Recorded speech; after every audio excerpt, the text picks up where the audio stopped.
موسیٰ علیہ السلام تشریف لا رہے ہیں، ان کے ہاتھ میں ڈنڈا ہے، اس پر یوں ٹیک لگا کے کھڑے ہوئے. تو اللہ نے فرمایا موسیٰ یہ کیا ہے؟ ما تلک بیمینک یا موسیٰ، موسیٰ یہ کیا ہے؟ موسیٰ علیہ السلام کے پاس یہ ڈنڈا 10 سال سے. یا اللہ یہ عصایا، یہ میرا ڈنڈا ہے. اب اللہ تعالیٰ آگے کچھ دکھانا چاہتے ہیں تو موسیٰ علیہ السلام سے لمبی بات کروائی. ہے عصایا، میرا ڈنڈا ہے، اتوکل علیہا، اس پر ٹیک لگاتا ہوں، واحش بہا غنمی، اور اپنی بکریوں کے لیے پتے جھاڑتا ہوں، ولی فیہا مآرب اخری، اور بھی ڈھیر سارے کام اس سے لیتا ہوں. تو اللہ تعالیٰ کا القھا یا موسیٰ، اس کو ذرا زمین پر ڈال، زمین پر ڈال.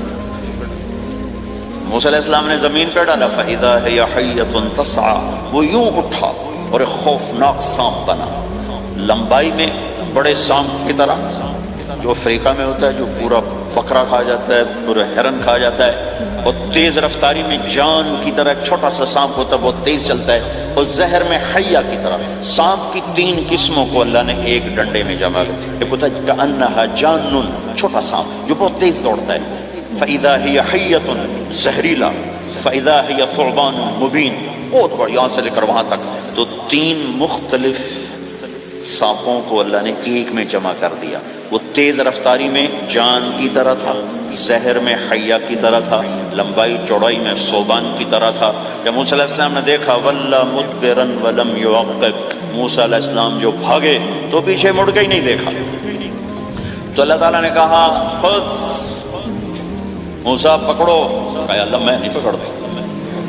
بھاگے جا رہے، یہ بات بھاگے بھاگے ہو رہی، کھڑے ہو کے نہیں ہو رہے، بھاگ رہے ہیں. اوپر سے آواز آ رہی پکڑو. کا بابو میں نہیں پکڑتا. اب اللہ تعالیٰ ہمیں قصہ موسیٰ علیہ السلام کا قصہ قرآن کے 28 پاروں میں موجود ہے. اتنا اس کو اللہ نے دہرایا، اتنا دہرایا. سب سے زیادہ موسیٰ علیہ السلام کا نام قرآن میں آیا ہے نبیوں میں سے. 136 دفعہ موسیٰ علیہ السلام کا اللہ تعالیٰ نے قرآن میں ذکر فرمایا، نام کے ساتھ، نام کے ساتھ. پھر کہا خذھا ولا تخف، موسیٰ پکڑو، ڈرو نہیں. سنعیدھا سیرتھا الاولیٰ، واپس ڈنڈا بناؤں گا. کہا یا اللہ میں نہیں پکڑتا، مجھے کھائے گا، مجھے کھائے گا. وہ بھاگے جا رہا ہے. آخر اللہ تعالیٰ نے کہا خذ انک من الآمنین، موسیٰ میں گارنٹر ہوں، کچھ نہیں کہے گا، گارنٹی دیتا ہوں. اللہ کی گارنٹی پر کھڑے ہوئے، وہ ایسا منہ کھول کے آ رہا ہے. تو اب چلو اللہ تعالیٰ کہتے پیچھے سے پکڑ لو، دم سے پکڑ لو تو کوئی مسئلہ نہیں تھا. کہ نہیں، منہ سے پکڑو. اب موسیٰ علیہ السلام نے ایسے اوپر ایک چھوٹا سا کپڑا تھا، یوں اوپر کر لیا. تو اللہ تعالیٰ نے کہا یہ کیا کر رہے ہیں؟ کہا جی مجھے اس سے ڈر لگ رہا ہے. کہ تیرا ڈر ہی تو نکالنا ہے، کہ یہ کچھ نہیں، سب کچھ تیرے اللہ کا ارادہ ہے. تو کچھ نہیں، ورنہ یہ کپڑا تمہیں بچا لے گا، تمہیں ویسے ہی سارا نکل جائے گا. اب وہ آگے آ رہا ہے، موسیٰ علیہ السلام کانپ رہے ہیں اور دیکھ رہے ہیں، کانپ رہے ہیں اور دیکھ رہے ہیں. وہ بڑے آگے. اب اللہ نے کہا تھا تو ڈرتے ڈرتے ہاتھوں سے یوں، کانپتے کانپتے ہاتھوں سے یوں آگے ہاتھ کیا، اور جو ہی ہاتھ کی انگلیوں نے سانپ کے منہ کو ٹچ کیا تو اللہ نے دوبارہ ڈنڈا بنا کے ہاتھ میں پکڑا. اور ساری دنیا کو یہ پیغام دیا کہ دیکھو میرے بندو، اللہ سب کچھ ہے، لہذا اللہ کی مان کے چلنا. سامنے شیطان آئے گا، سامنے شیطان آئے گا، تمہیں الٹی راہیں دکھائے گا، تو تم اپنے اللہ کو یاد کرنا جس کے ہاتھ میں سارے خزانے ہیں اور طاقت ہے.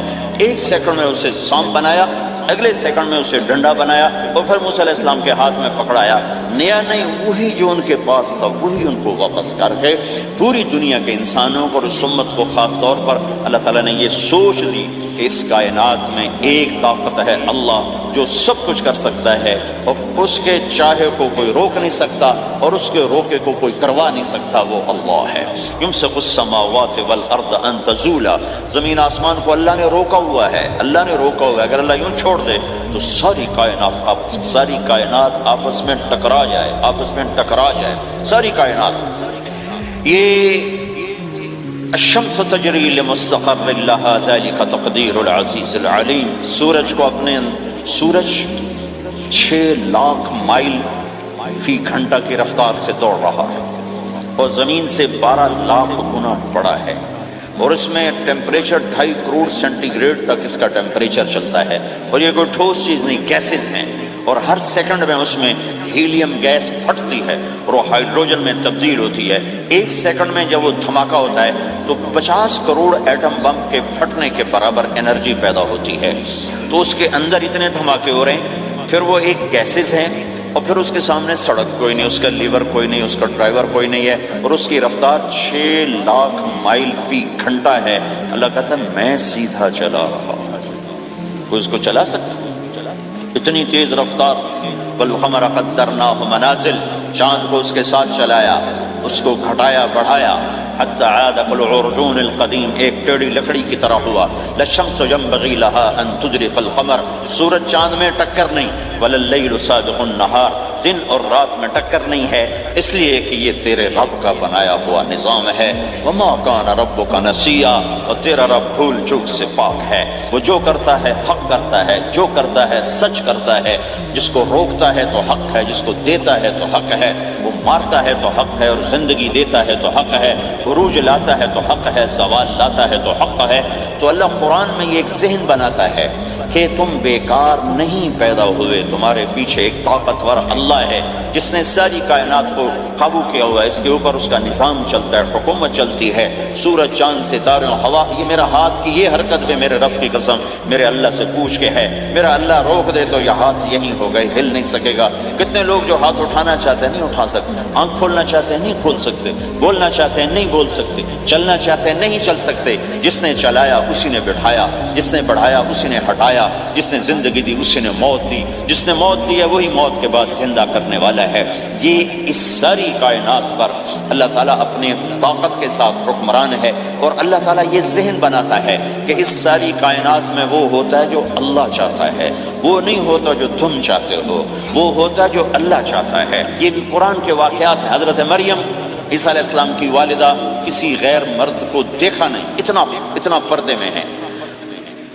ایک دم ایک نوجوان خوبصورت کمرے میں داخل ہوتا، فتمثل لها بشرا سویا، خوبصورت۔ تو مریم انی اعوذ بالرحمن منک ان کنت تقیا، اللہ کی پناہ چاہتی ہوں۔ کون ہو؟ ڈرو نہیں، انما انا رسول ربک، میں مرد نہیں فرشتہ ہوں، انسان ہوں، تیری کوئی حاجت نہیں، میرے پاس کیا کرنا ہے؟ اہب لکی غلاما زکیا، اللہ کا ارادہ ہو چکا ہے تمہیں بیٹا دیا جائے۔ کانا یکون لی غلام، مجھے کیسے بیٹا ہو سکتا ہے؟ لم یمسسنی بشر، میری شادی کوئی نہیں، ولم اکو بغیا، اور میں غلط عورت نہیں ہے کہ میں گناہ کروں اور اس سے حمل ہو۔ بیٹا ہونے کے دو راستے ہیں، ایک حلال ہے ایک حرام ہے۔ حلال نکاح ہے، حرام زنا ہے، تو زنا میں کر نہیں سکتی، شادی میری ہوئی نہیں، تو مجھے کیسے بیٹا ہوگا؟ قال كذلك، قال بھی ہو جائے گا۔ قال ربك هو علي هين، کا تیرے رب کے لیے مسئلہ ہی نہیں۔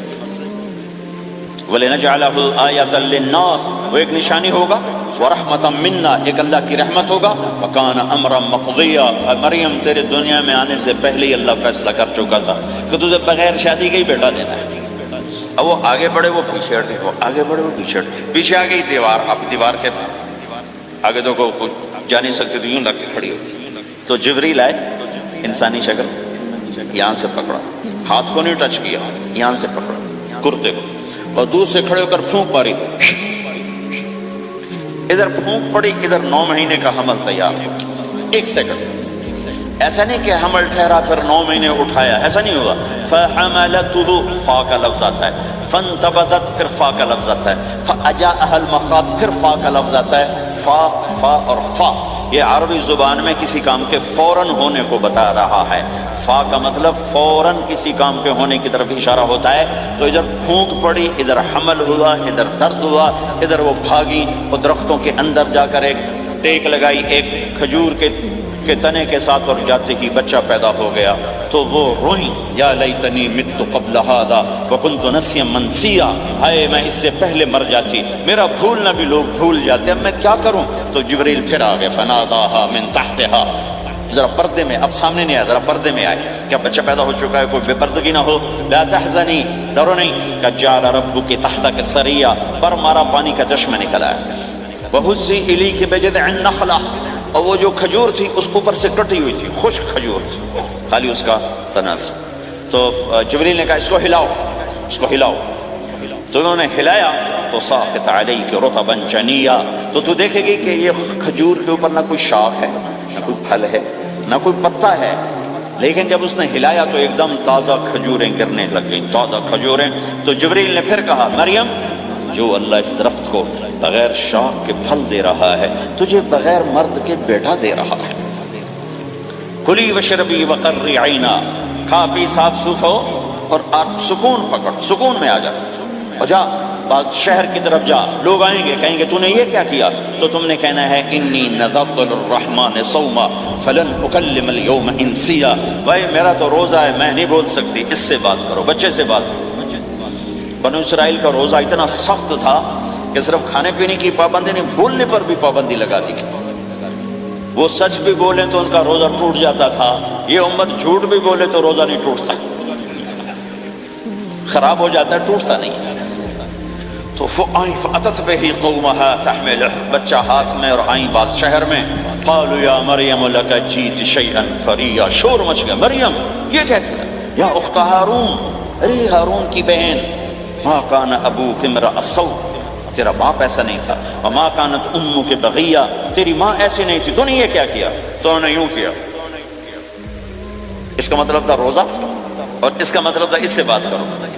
فاشارت الیہ قالوا کیف نکلم من کان فی المہد صبیا، کہنے لگے مریم تو اتنی بے وقوف ہے کہ تجھے اپنے گناہ چھپانے کا طریقہ بھی نہیں آیا، تو کہتی میرا نکاح ہو گیا ہے، تو کہتی زکریا علیہ السلام نے چپکے سے میری شادی کر دی ہے، تو اپنا گناہ چھپانے کے لیے کہتی بچے سے بات کرو۔ کبھی بچہ بھی بولا، اور شور مچا ہوا ہے کہ ایک دم یہ آدھے پونے گھنٹے کا بچہ، اس کی آواز بلند ہوئی اور اس لاؤڈ سپیکر سے اوپر چلی گئی، پورے شہر گونج اٹھا، قال انی عبد اللہ، لوگو سنو میں اللہ کا بندہ ہوں، آتانی الکتاب، مجھے اللہ نے کتاب دی، وجعلنی نبیا، مجھے اللہ نے نبی بنایا، وجعلنی مبارکا، مجھے اللہ نے برکت والا بنایا، اینما کنت، میں جہاں بھی ہوں گا، واوصانی بالصلاۃ والزکاۃ ما دمت حیا، اور میرے رب نے مجھے کہا نماز پڑھنی ہے، زکات دینی ہے، وبرم بوالدتی، اور میرے رب نے مجھے کہا ہے کہ میں اپنی ماں کی خدمت کروں، فرما بردار بنوں، ولم یجعلنی جبارا شقیا،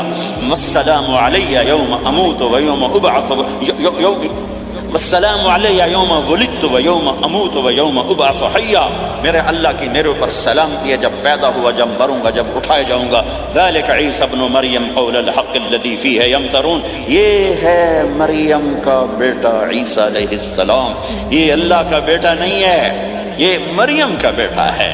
اللہ تعالیٰ نے پورے قرآن میں کسی عورت کا نام نہیں لیا، عورت کو ایسا پردے کی چیز اللہ تعالیٰ نے بنایا ہے کہ اتنی عورتوں کا ذکر قرآن میں کہ کسی کا نام نہیں ذکر کیا سوائے حضرت مریم کے نام، باقی سب کو امرات العزیز، امرات فرعون، امرات نوح، امرات کے ساتھ، گورنر کی بیوی، فرعون کی بیوی، نوح کی بیوی، لوط کی بیوی، اللہ نام بھی لے سکتا تھا، مصر کے گورنر کی بیوی تو لفظ زلیخا بھی کہہ دیتا، زلیخا نہیں کہا، فرعون کی بیوی اللہ آسیہ کہہ دیتا، آسیہ نہیں کہا، صرف ایک عورت کا نام آیا ہے، وہ ہے حضرت مریم علیہ السلام۔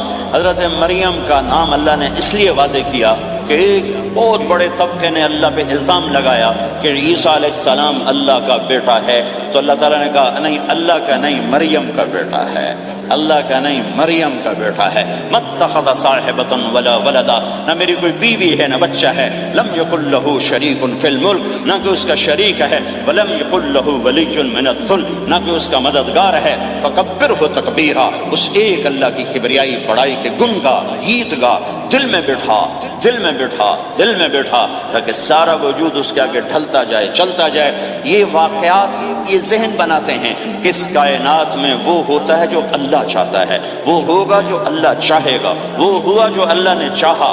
ساری دنیا کے انسان جو چاہتے ہیں اللہ کے بغیر نہیں کر سکتے، اللہ جو چاہتا ہے ہم سب کے بغیر کر دیتا ہے۔ یہ ذہن بنا کر پھر اللہ اس بات پہ لاتا ہے جب سب کچھ تیرے اللہ کے ہاتھ میں ہے تو اللہ کی مان کے چل، کہ یہ تیرے پاس تھوڑی سی زندگی ہے، جیسے اللہ نے اس کائنات کو بنایا ہے ایسے ہی اس کائنات کو توڑنے والا ہے۔ ایک دن آئے گا، ازفت الازفہ، وہ قریب آ چکا ہے، لیس لہا من دون اللہ کاشفہ، اسے کوئی روک نہیں سکتا، ہٹا نہیں سکتا، وہ آئے گا۔ لا تأتیکم الا بغتہ، وہ اچانک آئے گا۔ وہ کیسے آئے گا؟ فإذا نفخ فی الصور نفخۃ واحدہ، ایک آواز آئے گی بڑی خوفناک۔ ہے کیا عجب دن ہوگا، شب جمعہ آئے گی، جمعہ کی رات آئے گی، کسی کو نہیں خبر کہ آج کائنات کی آخری رات، پرندے واپس گئے ہوں گے اپنے درختوں پر، گھونسلوں پر، شیر اپنے ٹھکانوں پر، چیتے اپنے ٹھکانوں پر، بھیڑیے اپنے ٹھکانوں پر، بکریاں، اونٹ، گائے، بھینس اپنے اپنی جگہ پر۔ اور اگر یہ بولٹن اس وقت موجود ہوگا تو بولٹن کے باشندے سوئے ہوں گے اپنے گھروں میں، کوئی ادھر تیاری کہ میں نے جاب پہ جانا ہے، یہ میرا سامان پڑا ہے، میں نے اسکول جانا ہے، یہ میری کتابیں پڑھی ہیں، میں نے آفس جانا ہے، یہ میری فائلیں پڑھی، میرا لیپ ٹاپ پڑا ہوا ہے۔ یہ سب کچھ جیسے آج کی رات ہے ایسے ہی ایک رات آئے گی۔ دن جدا ہو کر کہے گا کہ میں کل آؤں گا، رات جدا ہو کر کہے گی میں تیرے بعد آؤں گی، اور تارے چاند ستارے بھی ابھر کر نکل کر کہیں گے ہم نے کل بھی نکلنا ہے اور ہم نے کل بھی طلوع ہونا ہے۔ سورج بھی غروب ہوتے ہوئے یہ سوچ رہا ہوگا کہ کل میں نے پھر بھی نکلنا ہے، وہ چاند بھی سوچ رہا ہوگا کہ میں نے اگلے دن بھی نکلنا ہے، لیکن اللہ کے سوا فرشتوں تک کو نہیں پتا کہ آج آخری دن آ چکا ہے۔ اور میرے نبی نے عجب نقشہ کھینچا ہے قیامت کے دن کا۔ ہم نے کہا عورت روٹی پکا رہی ہو، اس کے ہاتھ میں روٹی ہوگی، اب تو یہاں روٹی پکانے کا رواج بہت کم ہو گیا لیکن پھر بھی پکاتے ہیں، روٹی پکا رہی ہو، اس کے ہاتھ میں روٹی ہوگی، ابھی توے پہ ڈالنے جا رہی ہو۔ اور ایک چیز آپ کے ہاں بالکل نہیں ہے، ہمارے ہاں اب بھی ہے کہ وہ دہی کو اس میں سے مکھن نکالتے ہیں، دہی کو وہ کرش کرتے ہیں پھر اس میں سے مکھن نکالتے ہیں۔ یہ ہمارے گھروں میں ہوتا ہے، ہر گھر میں ہوتا ہے، خاص طور پر دیہاتوں میں۔ تو ایک عورت ایسے وہ دہی کو بلو کر کرش کر کے اس سے مکھن کا پیڑا یوں بنا رہی ہوگی اور بنا کر برتن میں ڈالنے کے لیے ایسے کر رہی ہوگی، ایسے کر رہی ہوگی۔ یہ تہذیب اب آپ تو سمجھ نہیں سکتے چونکہ آپ تو ادھر کے لوگ بن گئے اب، تو ہمارے دیہاتوں میں اب بھی یہ تہذیب ہے، ایسے کر رہی ہوگی، ایسے کر رہی ہوگی۔ اور پھر آپ نے فرمایا کہ ایک آدمی اپنے اونٹ کو چارہ ڈالنے کے لیے اس جگہ کو صاف کر رہا ہوگا کہ میں صبح ہو گئی ہے میں اونٹ کو چارہ ڈالوں، پھر میرا اونٹ کھائے پھر اس کو لے کر میں کام پہ جاؤں۔ اور دکاندار جھاڑو دے کر اپنی سیٹ پہ بیٹھ چکا ہے اور گاہک انٹر ہوتا ہے اور اسے کہتا ہے کہ 10 میٹر مجھے کپڑا چاہیے، اور اس کے لیے یوں کپڑا ناپ رہا ہے، ناپ کے 10 میٹر، 5 میٹر، 4 میٹر، 2 میٹر پر اس نے یوں کینچی رکھی، کینچی یہاں ہے، اور اس نے جیب سے پیسے نکالے اور گننے لگا کہ میں نے اس کو 100 پاؤنڈ دینا ہے۔ وہ گننے میں لگا ہوا ہے، یہ کاٹنے میں لگا ہوا ہے، اور دور کھیت میں ایک آدمی ہل چلا رہا ہے اور ایک آدمی بیج ہاتھ میں لے کے یوں پھینکنے جا رہا ہے، اور ایک آدمی پانی لگانے کے لیے اس پانی کو ڈائیورٹ کر رہا ہے۔ اور ادھر بازار میں جلدی لوگ بھاگے جا رہے ہیں، جاب والے ایک نوالا منہ میں ہے، ایک ہاتھ میں، اور بھاگے جا رہے ہیں، میں آج لیٹ ہو چکا ہوں، میرا جاب کا ٹائم جا رہا ہے، میرا اسکول کا ٹائم جا رہا ہے۔ یہ ایسا ہی ایک سما ہوگا، بولٹن اٹھے گا، انگلینڈ اٹھے گا، امریکہ اٹھے گا، ایشیا اٹھے گا، یورپ اٹھے گا، افریقہ اٹھے گا، ہندوستان اٹھے گا، پاکستان اٹھے گا، Burma, Malaysia, Thailand, Indonesia اسی طرح اٹھیں گے جیسے روزانہ اٹھتے ہیں، پر اللہ کے سوا کسی کو نہیں پتا کہ آج شام ہو گئی ہے۔ لہذا ایسے، اور ایک اور ماں چھوٹے بچے کو ناشتہ کرا رہی، جلدی سے اس کو اسکول لے جانا ہے، تو بریڈ اس کے ہاتھ میں اس کے منہ میں ڈالے، یہاں تک نوالا ہے، یہاں تک نوالا آیا ہے، یہاں تک نوالا آیا ہے، اور اس نے یہاں کینچی رکھی ہے، اس نے جیب سے نکال کر پیسے گننے شروع کیے ہیں، وہ پانی کو ڈائیورٹ کر رہا ہے، وہ یوں مٹھی بھر کے اپنا بیج پھینک رہا ہے، وہ اونٹ کے کھانے کی جگہ، گھاس چارہ کھانے کی جگہ کو صاف کر رہا ہے، دکاندار دکان کا شٹر اٹھا رہا ہے، ایک شٹر اٹھا کے بیٹھ چکا ہے، ایک دکان کے اندر جھاڑو دے رہا ہے، صفائی کر رہا ہے، اور ایک اپنے سودے گن رہا ہے، ایک اپنے پیسے گن رہا ہے۔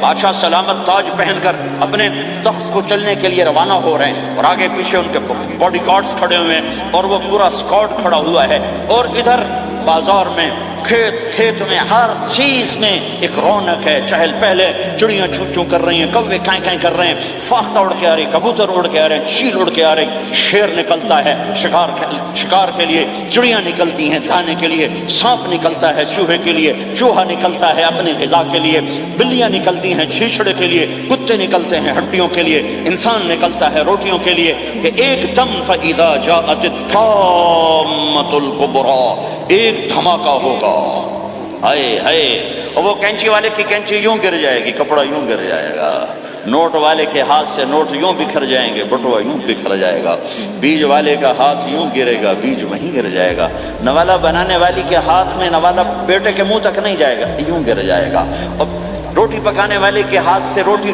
توے پر نہیں جائے گی، یوں گرے گی، توا وہ جائے گا، وہ جائے گی، معصوم بچے کو گود میں لے کر دودھ پلانے والی بچے کو یوں پھینکے گی اور بھاگے گی، لیکن آج نہ بچے نے بچنا ہے نہ ماں نے بچنا ہے۔ بوڑھے ماں باپ کو چھوڑ کے لوگ بھاگیں گے، بیویوں کو چھوڑ کے خامند بھاگیں گے، خامند کو چھوڑ کے بیوی بھاگے گی، دشمن کو دشمن یاد نہ رہے گا، یار کو یار یاد نہ رہے گا، اور ہندوستانی کو ہندوستان یاد نہ رہے گا، پاکستانی کو پاکستان یاد نہ رہے گا۔ تو آواز ایک دم تیز ہوگی، تیز ہوگی، تیز ہوگی، تیز ہوگی، آواز کی شدت کانوں کے پردے پھاڑتی جا رہی۔ پر انسان بڑا سخت جان ہے، یہ نہیں مرے گا، پہلے جانور مریں گے، پہلے آسمان ٹوٹے گا۔ اذا السماء انشقت وأذنت لربها وحقت وإذا الأرض مدت وألقت ما فيها وتخلت وأذنت لربها وحقت، وہ آسمان پھٹا۔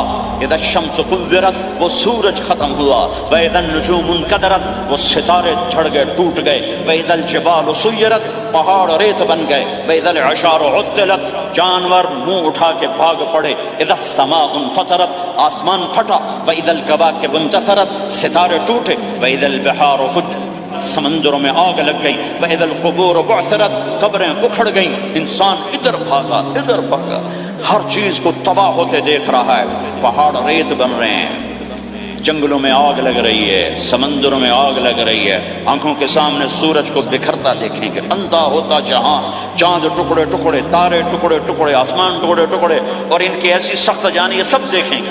ان سارے مناظر کے بعد پھر میرے اللہ کی ایک خوفناک اسرافیل کی آواز آئی، اور سب، آج کوئی رونے والا نہیں ہے، آج کوئی کفن دینے والا نہیں ہے، آج کوئی قبر میں ڈالنے والا نہیں ہے، آج کوئی کندھا دینے والا نہیں ہے، آج سب کی اکٹھی موت ہے، آج سب ختم ہیں۔ پھر میرا رب پہلے آسمان کے فرشتوں کو موت دے گا، پھر دوسروں کو، پھر تیسرا آسمان، پھر چوتھا آسمان، پھر پانچواں آسمان، پھر چھٹا آسمان، پھر ساتواں آسمان، پھر اللہ تعالیٰ عرش کے فرشتوں کو موت دے گا۔ پھر اللہ تعالیٰ فرمائے گا جبریل میکائیل مر جائیں، تو اللہ تعالیٰ کا عرش سفارش کرے گا، یا اللہ جبریل میکائیل تو نہ مرے، ان کو تو بچا لے۔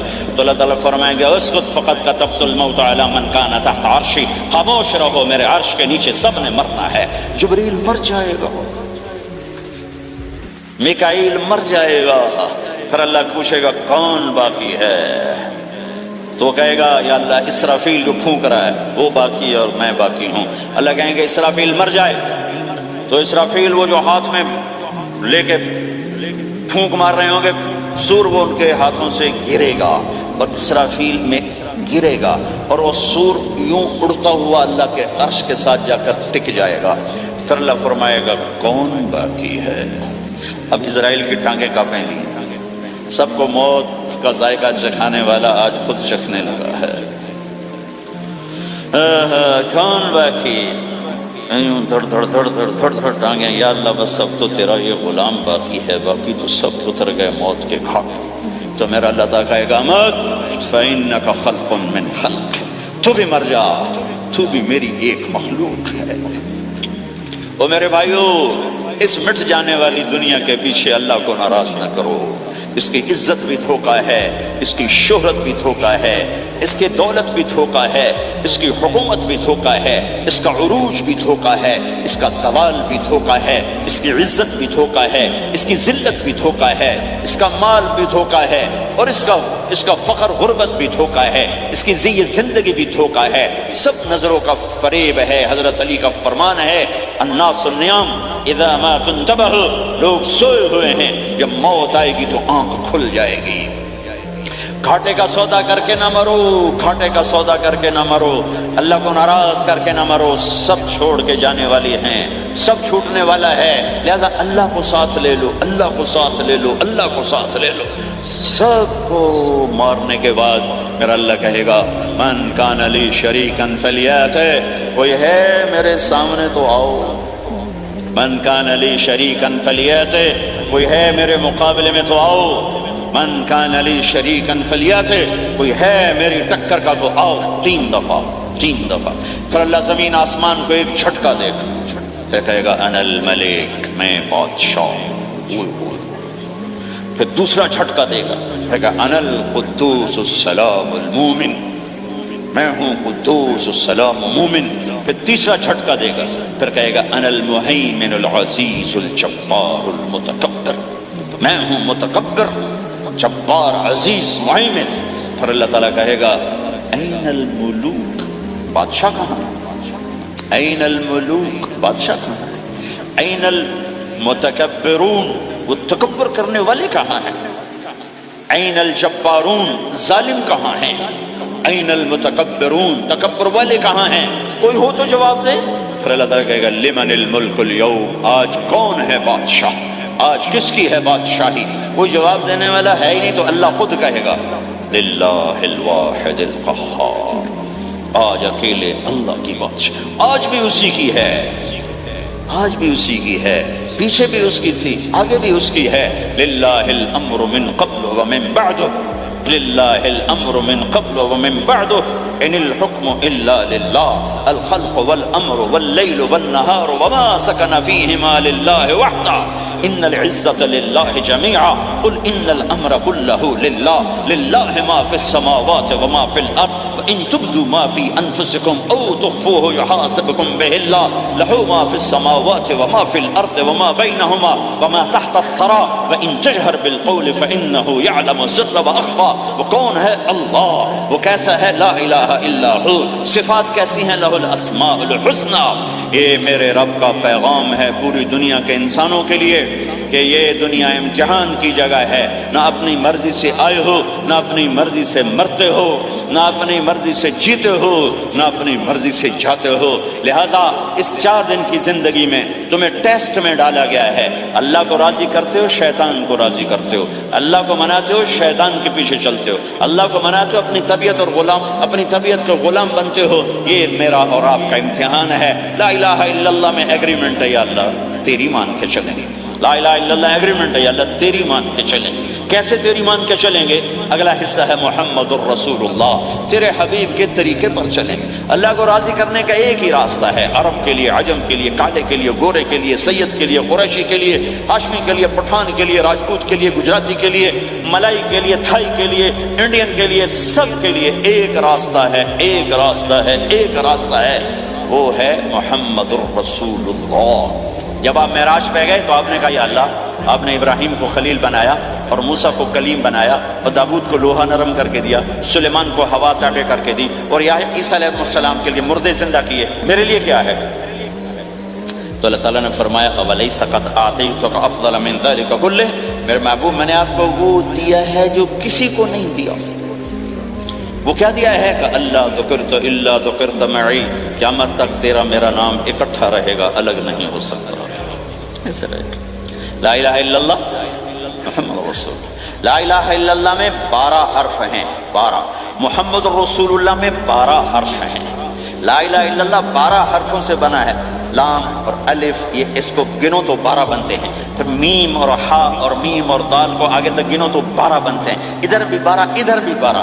پھر حرف کی 2 قسمیں ہیں، ایک نقطے والے، ایک بغیر نقطے والے۔ نقطے والے حرف کمزور ہوتے ہیں، بغیر نقطے والے حرف طاقتور ہوتے ہیں، کہ نقطے والا حرف اپنا مطلب بنانے کے لیے نقطے کا محتاج بن جاتا ہے، اور جو بغیر نقطے والا ہوتا ہے وہ اپنا مطلب بتانے کے لیے نقطے کا محتاج نہیں ہوتا۔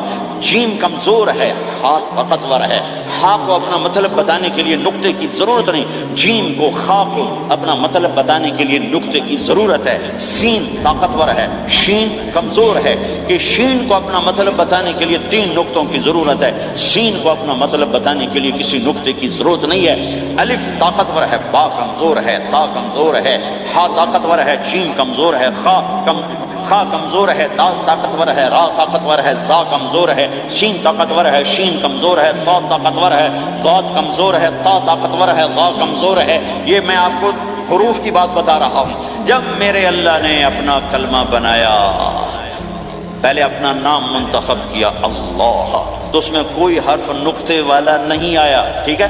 اللہ کوئی نقطے والا حرف ہے؟ پھر اللہ نے اپنے نبی کا نام بنایا محمد، کوئی نقطے والا حرف ہے؟ پھر نام بنایا احمد، کوئی نقطے والا حرف ہے؟ پھر جب کلمہ بنایا تو کلمہ ان حرفوں سے بنایا جس میں کوئی نقطے والا حرف نہیں ہے۔ لا الہ الا اللہ محمد الرسول اللہ۔ سارے خزانے اللہ کے ہاتھ میں، ساری عزتیں بلندیاں اللہ کے ہاتھ میں، جانے کا راستہ محمد الرسول اللہ، پہنچنے کا راستہ محمد الرسول اللہ، لینے کا راستہ محمد الرسول اللہ، جہنم سے بچنے کا راستہ محمد الرسول اللہ، جنت میں جانے کا راستہ محمد الرسول اللہ۔ دنیا کی برکتیں عزتیں سمیٹنے کا راستہ محمد الرسول اللہ، ذلتوں پستیوں سے بچنے کا راستہ محمد الرسول اللہ۔ میرے حبیب جنت کے لیے چابی ہیں، جہنم کے لیے تالا ہیں، عزت کے لیے چابی ہیں، ذلتوں کے لیے تالا ہیں، محبتوں کے لیے چابی ہیں، نفرتوں کے لیے تالا ہیں، اللہ کی رضا کے لیے وہ چابی ہیں اور اللہ کی ناراضگی کا وہ تالا ہیں۔ جو محمدی بن گیا، جو محمد مصطفیٰ صلی اللہ تعالی وسلم کی سیرت میں ظاہر میں باطن میں ڈل گیا، اللہ کا محبوب بن گیا، اللہ نے اپنا بنا لیا۔ ابو لہب قریشی ہاشمی سید، اور اللہ نے کہا تبت یدا ابی لہب وتب، ابو لہب برباد ہو گیا۔ بلال حبشی کا بیٹا، غلام کا بیٹا، کالے کا بیٹا، لیکن میرے نبی نے فرمایا جب میں جنت میں جاؤں گا تو میری سواری کی رسی بلال کے ہاتھ میں ہوگی، جو میرے لیگ میں ساتھ ساتھ چلے گا، میرے ساتھ ساتھ چلے گا، اور اس دن تم بلال کی شان دیکھنا، سید قریشی سب دیکھتے رہ جائیں گے، اور ایک غلام سب سے بازی لے جائے گا کہ جب سورے جنتی جنت کے دروازوں پر اکٹھے ہوں گے تو ایسے جنت کے 8 گیٹ ہیں، وہ سارے بند ہوں گے، سب بند ہوں گے، تو کہیں گے اندر کیسے جائیں گے؟ تو کہیں گے چلو آدم علیہ السلام سے بات کرتے ہیں، آدم علیہ السلام سے عرض کریں گے جناب ابا جان دادا جان دروازہ تو کھلوائیں، وہ کہیں گے بچوں میں نے تمہیں نکالا تھا، میں ڈال نہیں سکتا، جاؤ بھائی کسی اور سے بات کریں۔ اب آئیں گے نوح علیہ السلام، بابا میں نہیں کر سکتا، ابراہیم علیہ السلام، بابا میں نہیں کر سکتا، اسماعیل، اسحاق، یعقوب، یوسف، موسیٰ، یوشع، دانیال، الیاس، داؤد، یحییٰ، زکریا، سلیمان، بھائی ہمارے بس کا نہیں، بھائی ہمارے بس کا نہیں، بھائی ہمارے بس کا نہیں۔ سب سے آخر میں آئیں گے عیسیٰ علیہ السلام کے پاس، اگر اللہ چاہتا تو سیدھا ہمارے نبی کے پاس پہنچا دیتا، لیکن اللہ اپنے نبی کی شان دکھانا چاہتا ہے کہ میرا نبی کتنی شان والا ہے، کتنی عزت والا ہے، جس کی سنت کو تم پھینک دیتے ہو، سنت کی کوئی بات نہیں، 1 پاؤنڈ پھینکتے ہو کہ 1 پاؤنڈ گر گیا کوئی بات نہیں، کہ 1 پاؤنڈ کو بھی ڈھونڈتے پھرتے ہو، سنت کوئی بات نہیں، پاؤنڈ نہیں۔ ہمارا پاکستانی 172 سے ضرب لائے گا، ہندوستانی 100 سے ضرب لگائے گا، پتہ نہیں کیا کیا کرے گا، ہیں تو اللہ تعالیٰ سب کو بھلا دے گا۔ آدم سے کہانی شروع ہوگی، چلتے چلتے چلتے عیسیٰ علیہ السلام، عیسیٰ علیہ السلام ایک بات کا اضافہ کریں کہ بابا میں نہیں کھلوا سکتا، لیکن آج میں تمہیں پتہ بتا سکتا ہوں کون کھلوائے گا، یہ کوئی نبی نہیں کہے گا، تو کہیں گے جی بتاؤ، کہیں گے جاؤ محمد رسول اللہ صلی اللہ علیہ وسلم کی خدمت میں، ان کے سوا آج کوئی نہیں کھلوا سکتا۔ سارا مجمع آئے گا، یا رسول اللہ، یا حبیب اللہ، یا نبی اللہ، تھک گئے ہم، جنت کے دروازے بند ہیں، دروازہ کھلوائیں، تو آپ کہیں گے انا لہو، ہاں میں ہی کھلواؤں، میں ہی کھلواؤں۔ پھر آپ نے فرمایا میں سب کے سامنے سجدہ کروں گا اللہ تعالیٰ، کہ اللہ تعالیٰ اپنی تعریف کا مجھے الہام کرے، میں اللہ کی تعریف کروں گا، جو ابھی مجھے بھی نہیں پتا کیا تعریف کروں گا، اس وقت اللہ تعالیٰ مجھے عطا کرے گا۔ پھر میرا اللہ کہے گا یا حبیبی یا محمد ارفع رأسک سل تعطا اشفع تشفع، اے میرے حبیب، اے میرے محبوب، سر اٹھا، سوال کر پورا ہوگا، سفارش کر مانی جائے گی۔ تو ہمارے نبی کہیں گے اللہ جنت کا دروازہ کھول، تو اللہ تعالیٰ فرمائیں گے اوپننگ سیریمنی تو اس سے ہوگی، تو اوپننگ کرے گا پھر کھلے گا، ایسے نہیں کھل سکتا۔ تو کہ میں تیار ہوں۔ تو جنت سے ایک سواری آئے گی اڑتے ہوئے اور ہیلی کاپٹر کی طرح لینڈ کرے گی اللہ کے نبی کے سامنے، تو آپ اس کے اوپر ایسے بیٹھ جائیں گے، تو اس کی جو رسی ہوتی ہے جس سے اس کو چلایا جاتا ہے، وہ رسی ایسے نیچے گر جائے گی۔ رسی کے نیچے گرنے کا مطلب ہے کہ اس سواری کو اللہ کے نبی نے خود نہیں چلانا، کوئی اور آئے گا جو رسی پکڑ کے چلے گا۔ اب اللہ کے نبی کی سواری کی رسی پکڑ کے چلنا یہ کوئی چھوٹا آنر تو ہے، لہٰذا سب یوں دیکھیں گے، چونکہ وہ خالی اس سے سب کو پتہ چل جائے گا کہ کوئی آئے گا، ورنہ اللہ کے نبی کے ہاتھ میں رہتی ایسے گئی، تو لہٰذا سب ایسے کون آئے گا بھائی، کون آئے گا بھائی؟ شاید ابو بکر آئیں، یہ تو اب طرف سے کہہ رہا ہوں، شاید عمر آئیں، عثمان آئیں، علی آئیں، نہیں بیٹے آئیں گے، حسن حسین آئیں گے، کتنے سوال اٹھ سکتے، جعفر آئیں گے، حمزہ آئیں گے، عباس آئیں گے، سب اس حیرانی میں ہوں گے، سب کی نظریں ایسے ایسے ہوں گی کہ میرے اللہ کا فرمان ہوگا بلال حبشی کو لایا جائے، یہ رسی اس کو پکڑائی جائے۔ بلال رضی اللہ تعالیٰ عنہ اللہ کے نبی کی سواری کی رسی پکڑ کر چلیں گے، اور آپ نے فرمایا میں سب سے پہلے جنت کے دروازے پر دستک دوں گا، فَأُقَاطِعَهَا فَيُفْتَحُ لِي، میرے لیے دروازے پر دستک دوں گا تو اندر سے آواز آئے گی، کون؟ میں کہوں گا محمد الرسول اللہ۔ وہ کہیں گے یا رسول اللہ حکم تھا آپ کے بغیر دروازہ نہ کھلے، میں کھولوں، میرے لیے کھلے گا، میں اندر جاؤں گا۔ تو آپ نے فرمایا میرے ساتھ میری امت کے غریب لوگ پہلے میرے ساتھ جنت میں داخل ہوں، میری امت کے غریب لوگ پہلے پہلے میرے ساتھ جنت میں داخل ہوں۔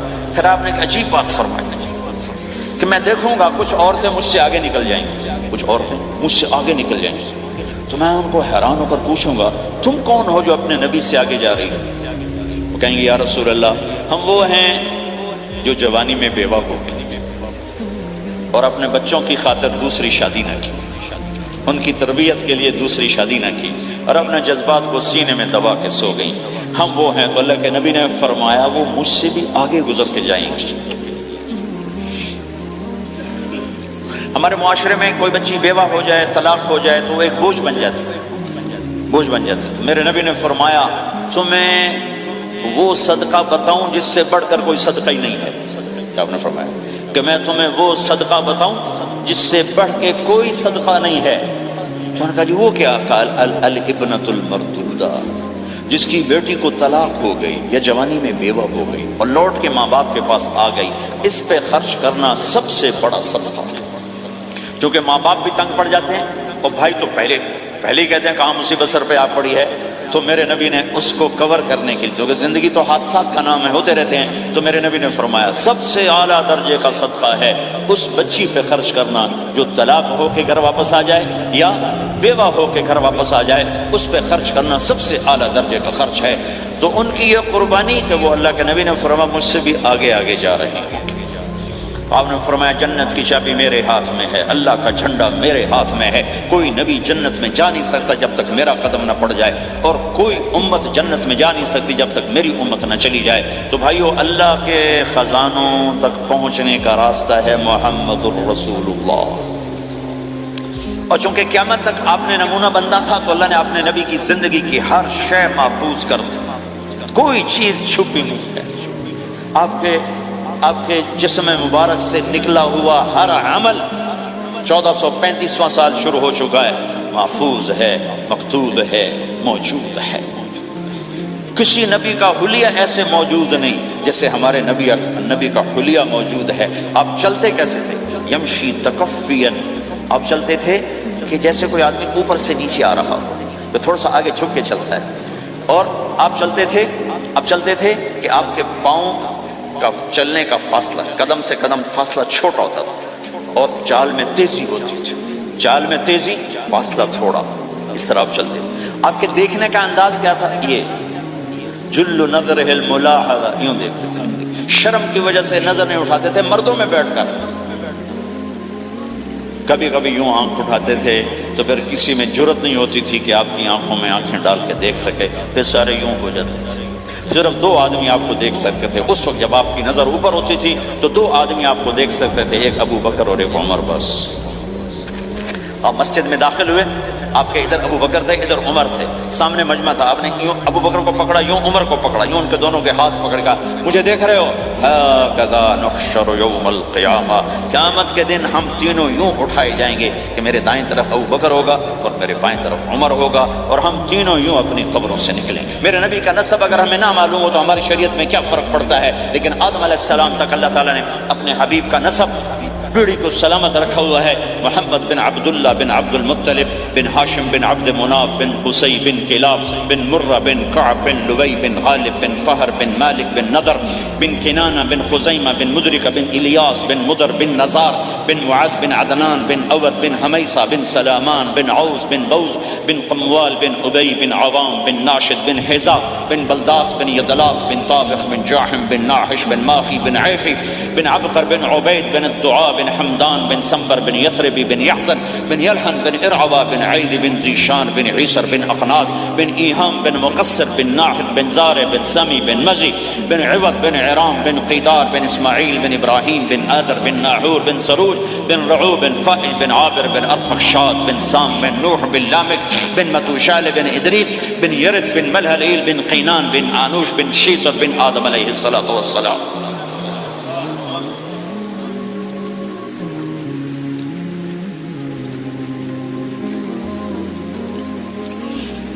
اللہ کا اعلان ہے جہاں رہو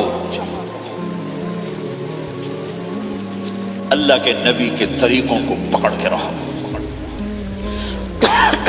اللہ تعالیٰ تک پہنچنے کا بس ایک ہی راستہ ہے، ایک ہی راستہ ہے، ایک ہی راستہ ہے، وہ ہے جناب رسول اللہ صلی اللہ تعالی علیہ وسلم کی مبارک زندگی۔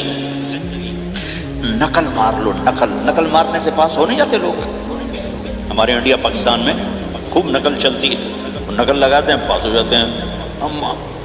میں بھی ذمہ داروں کی اولاد، پڑھنے کا شوق ہی نہیں تھا، ہمیشہ نقل مار کے ہی پاس ہوئے، کیونکہ پڑھنے کا شوق ہی نہیں تھا۔ ماں باپ نے ڈنڈا چڑھا دیا کہ ڈاکٹر بنانا ہے، ڈاکٹر بنانا ہے، ڈاکٹر بنانا ہے۔ مجھے کبھی زندگی بھر شوق نہیں ہوا کہ میں نے ڈاکٹر بننا۔ بھائیو، اپنے نبی کی نقل اتار، اللہ پاس کر۔ اس نے ایک چنا ہے جس کو حبیب بنایا ہے۔ 10,000 سال کا پروسیس ہوا اور اس میں سے محمد مصطفیٰ صلی اللہ علیہ وسلم کی ہستی کو وجود ملا۔ آپ کو آنے میں اتنا زمانہ چاہیے تھا کہ اعلیٰ سے اعلیٰ چیز کے بننے میں دیر لگتی ہے، تو کائنات 10,000 سال گھومی اور تب جا کر میرے حبیب مصطفیٰ صلی اللہ تعالی علیہ وسلم کو اللہ تعالیٰ نے وجود بخشا۔ سب سے عالی نسب، سب سے عالی خاندان، سب سے عالی صفات۔ اب اللہ کے خزانوں سے لینے کا راستہ پاؤنڈ نہیں، ڈالر نہیں ہے، تجارت نہیں ہے۔ اللہ سے لینے کا راستہ میرے نبی کا طریقہ ہے۔ تجارت میں ہو، زراعت میں ہو، جاب میں ہو، کھیتی باڑی میں ہو، میرے نبی کا طریقہ ایک مسجد کا ہے، نماز۔ 5 وقت کی نماز یہ میرے نبی کی آنکھوں کی ٹھنڈک ہے۔ 5 وقت کی نماز اس امت کی شان پہچان ہے۔ اور اللہ تعالیٰ نے پہلی امتوں پر اتنی بڑی مشقت ڈالی کہ ان کی نماز مسجد کے علاوہ کہیں نہیں ہوتی تھی، مسجد میں ہی ہوتی تھی۔ ہمارے لیے کتنی آسانی کر دی، جاب میں ہے مصلی بچھا نماز پڑھ، چلو مصلی بھی کوئی نہیں، زمین دیکھ اس پر کوئی گندگی تو کوئی نہیں ہے، بس زمین بھی تیرے لیے پاک ہے، چل نماز پڑھ۔ اور آسانی کر دی، پانی کوئی نہیں ہے، کوئی بات نہیں، مٹی میں ہاتھ مار، منہ پہ مار، پھر ایک ہاتھ مار، یوں کر، چل نماز پڑھ، میں تیری قبول کروں گا۔ یہ کسی امت کے ساتھ یہ نہیں ہوا، انہیں وضو ہی کرنا تھا چاہے پانی 50 میل پر موجود ہو۔ اور ہمارے لیے پانی کوئی نہیں ہے، چلو تیمم، مٹی میں ہاتھ ہمارا یوں کیا، پھر ہاتھ ہمارا ایک یوں کیا، ایک یوں کیا، چل بھائی اللہ اکبر، قبول۔ عمار بن یاسر رضی اللہ تعالیٰ عنہ سفر میں تھے، ان کو نہانے کی ضرورت ہو گئی، نائٹ فال ہو گیا، تو انہوں نے سوچا کہ ویسے تو آدمی کو وضو کی ضرورت ہوتی ہے تو خالی منہ پہ ہاتھ مارا اور کونیوں تک، لیکن مجھے تو غسل کی ضرورت ہے، تو خالی اس سے تو کافی نہیں ہوگا۔ تو انہوں نے کپڑے اتارے، اکیلے تھے، ریت کے اوپر کبھی یوں لیٹے، کبھی یوں لیٹے، کبھی یوں لیٹے، 3-4 دفعہ یوں اور یوں رول ہوتے ہوتے پھر انہوں نے نماز پڑھی۔ آئے اللہ کے نبی کی بارگاہ میں، یا رسول اللہ مجھے رات کو نہانے کی ضرورت پڑ گئی، تو میں نے کہا وضو کے لیے تو خالی یہ 2 دفعہ کرنا کافی ہے، تو یہ تو نہانا تھا، تو میں تو ریت میں خوب رول ہوتا رہا۔ میرے نبی نے انما یکفیک ضربتان، ارے سیدھے بندے عمار، اس کے لیے بھی اتنا ہی کافی تھا کہ تو یوں کرتا اور یوں کرتا اور تو پاک ہو جاتا۔ اللہ نے اس نبی کے طفیل، اس محبوب مصطفیٰ صلی اللہ علیہ وسلم کے طفیل، اللہ نے کیا کیا سہولتیں اور آسانیاں ہمیں عطا فرمائی۔ پھر نماز 4 کی 2 رکعت کر دی، کہ تم مسافر ہو 2 پڑھو، روزے میں سفر میں روزہ معاف کر دیا، بعد میں رکھ لینا، بعد میں رکھ لینا، قضا کرنے کا حکم، بالکل چھوڑنے کا نہیں۔ اور کہا کہ بھائی مریض ہو چھوڑ دو، مسافر ہو چھوڑ دو، اور نماز 2 رکعت کر دو، سنتیں چھوڑ دو۔ ابن عمر رضی اللہ تعالیٰ عنہ بیٹھے تھے تو انہوں نے 2 رکعت پڑھ کے بیٹھ گئے، تو ان کے خادم نے کہا سنتیں نفل نہیں پڑھو گے؟ کہا اگر پڑھنا تو 4 فرض پڑھتا میں، میرے اللہ نے معافی دی تھی تو میں کیوں پڑھوں؟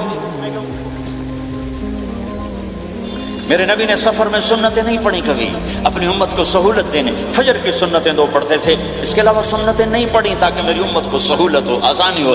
ایک دفعہ بارش ہو رہی تھی اور کوئی جگہ نہیں تھی نماز پڑھنے کے لیے، تو آپ نے اپنی اونٹنی کو آگے کیا اور اس پر بیٹھ گئے، بیٹھے ہی تھے، پیچھے صحابہ نے اونٹنیوں پر ہی صفیں بنائی اور یہ نماز اونٹنی پہ بیٹھ کر ادا کی گئی۔ بارش کے اندر نماز اونٹنی کے اوپر نماز بھی ہو گئی، رکوع بھی ہو گیا، سجدہ بھی ہو گیا، سلام بھی ہو گیا۔ پہلی امتوں کے لیے نہیں تھا، سجدہ ہی کرنا پڑے گا۔ یہ اللہ کے محبوب مصطفیٰ صلی اللہ تعالی علیہ وسلم کی طفیل، میرے اللہ نے ہم پہ فضل و احسان کیا، تو میرے نبی کی زندگی میں عبادات میں نماز سب سے اعلیٰ نظر آتی ہے، سب سے نمایاں نظر آتی ہے۔ اور پھر بازار میں، گھر میں، دفتر میں، ماحول میں میرے نبی کے اخلاق، یہ زندگی کا دوسرا روشن پہلو ہے۔ میرے نبی کی ساری زندگی 2 لفظوں میں آتی ہے، عبادت عبادت اخلاق، یا 2 اور لفظ، حقوق اللہ حقوق العباد، حقوق اللہ حقوق العباد۔ حقوق اللہ میں نماز سب سے اعلیٰ، اور حقوق العباد میں لوگوں کی برداشت کرنا، لوگوں سے درگزر کرنا، معاف کرنا، جھوٹ سے بچنا، دھوکے سے بچنا۔ میرے نبی سے پوچھا گیا یا رسول اللہ مسلمان کنجوس ہو سکتا ہے؟ ہم نے کہا ہو سکتا ہے۔ یا رسول اللہ مسلمان کمزور ہو سکتا ہے، بزدل ہو سکتا ہے، ڈرپوک ہو سکتا ہے؟ ہم نے کہا ہو سکتا ہے۔ یا رسول اللہ مسلمان جھوٹ بول سکتا ہے؟ ہم نے کہا نہیں، جھوٹ نہیں بول سکتا، جھوٹ نہیں بول سکتا۔ ہے میرے نبی نے فرمایا میرا امتی ہر گناہ کر سکتا ہے پر ایک جھوٹ نہیں بولے گا، ایک دھوکہ نہیں دے گا، لیکن پوری دنیا میں سب سے زیادہ جھوٹ بولنے والا اور دھوکہ دینے والا وہ اس امت کا فرد بن چکا ہے۔ سب سے زیادہ دھوکہ دینے والے ہم بن گئے، سب سے زیادہ جھوٹ بولنے والے ہم بن گئے۔ اور میرے نبی نے فرمایا تھا کہ مسلمان جھوٹ نہیں بولتا، دھوکہ نہیں دیتا، ہر گناہ کر سکتا ہے، جھوٹ نہیں بولے گا، دھوکہ نہیں دے گا۔ یہ میرے نبی کی زندگی کا دوسرا پہلو ہے کہ سچائی پہ جمو۔ چند پیسے بچانے کے لیے جھوٹ بولنا، ٹیکس بچانے کے لیے جھوٹ بولنا، کتنے پاؤنڈ بچا لو؟ ادھر تمہارے سامنے سچ روشن کھڑا ہوا ہے۔ میرے نبی نے کہا الصدق ینجی والکذب یہلک۔ ادھر جھوٹ کھڑا ہے، ادھر جھوٹ کے ساتھ 4 پاؤنڈ بچیں گے، ادھر سچ کے ساتھ اللہ ملے گا، لے لو جو لینا ہے لے لو۔ ہاں، الا لعنت اللہ علی الکاذبین، جھوٹوں پہ اللہ کی لعنت۔ اس لعنت کے ساتھ 400 پاؤنڈ بچا لیے، 4000 بچا لیے، 4 ملین بچا لیے، 4 بلین بچا لیے، 4 ٹریلین بچا لیے، ساری دنیا کو بچا لیا، اور اوپر اللہ کی لعنت پڑی تو اللہ کی قسم گھاٹے کا سودا ہے۔ اور سچے ہو گئے، سچ بولا، یہ میں 100 پاؤنڈ کماتا ہوں، لے لو جو لینا ہے اس میں سے، یہ میں 1000 پاؤنڈ کماتا ہوں، لے لو جو لینا ہے، یہ میں 50,000 پاؤنڈ کماتا ہوں، لے لو جو لینا ہے۔ کہ مسلمان کی زبان سے جھوٹ نہیں نکلتا، سچ ہی بولتا ہے۔ آپ تشریف لے جا رہے ہیں، ایک آواز ہے یا رسول اللہ، آپ نے یوں دیکھا کوئی نظر نہیں آیا، پھر آواز ہے یا رسول اللہ، تو آپ نے دیکھا کہ ہرنی ڈیر چھوٹی وہ کھڑی ہوئی رسی میں بندھی۔ تو آپ نے کہا کیا ہوا؟ کہا جی آپ کا صحابی مجھے پکڑ کے لایا ہے، میرے چھوٹے چھوٹے بچے بھوک سے رو رہے ہوں گے، آپ مجھے چھوڑ دیں، میں بچوں کو دودھ پلا کے واپس آ جاتی ہوں، مجھے پتا ہے میرے اللہ کی تقدیر میرے بارے میں کیا ہے۔ تو آپ نے کہا اگر تو واپس نہ آئی تو پھر؟ تو اس نے کہا مجھے اللہ جہنم میں ڈال دے۔ آپ نے اس کی رسی کھول دی، خود وہیں بیٹھ گئے۔ اس نے دوڑ لگائی اور پہاڑوں میں گم ہو گئی۔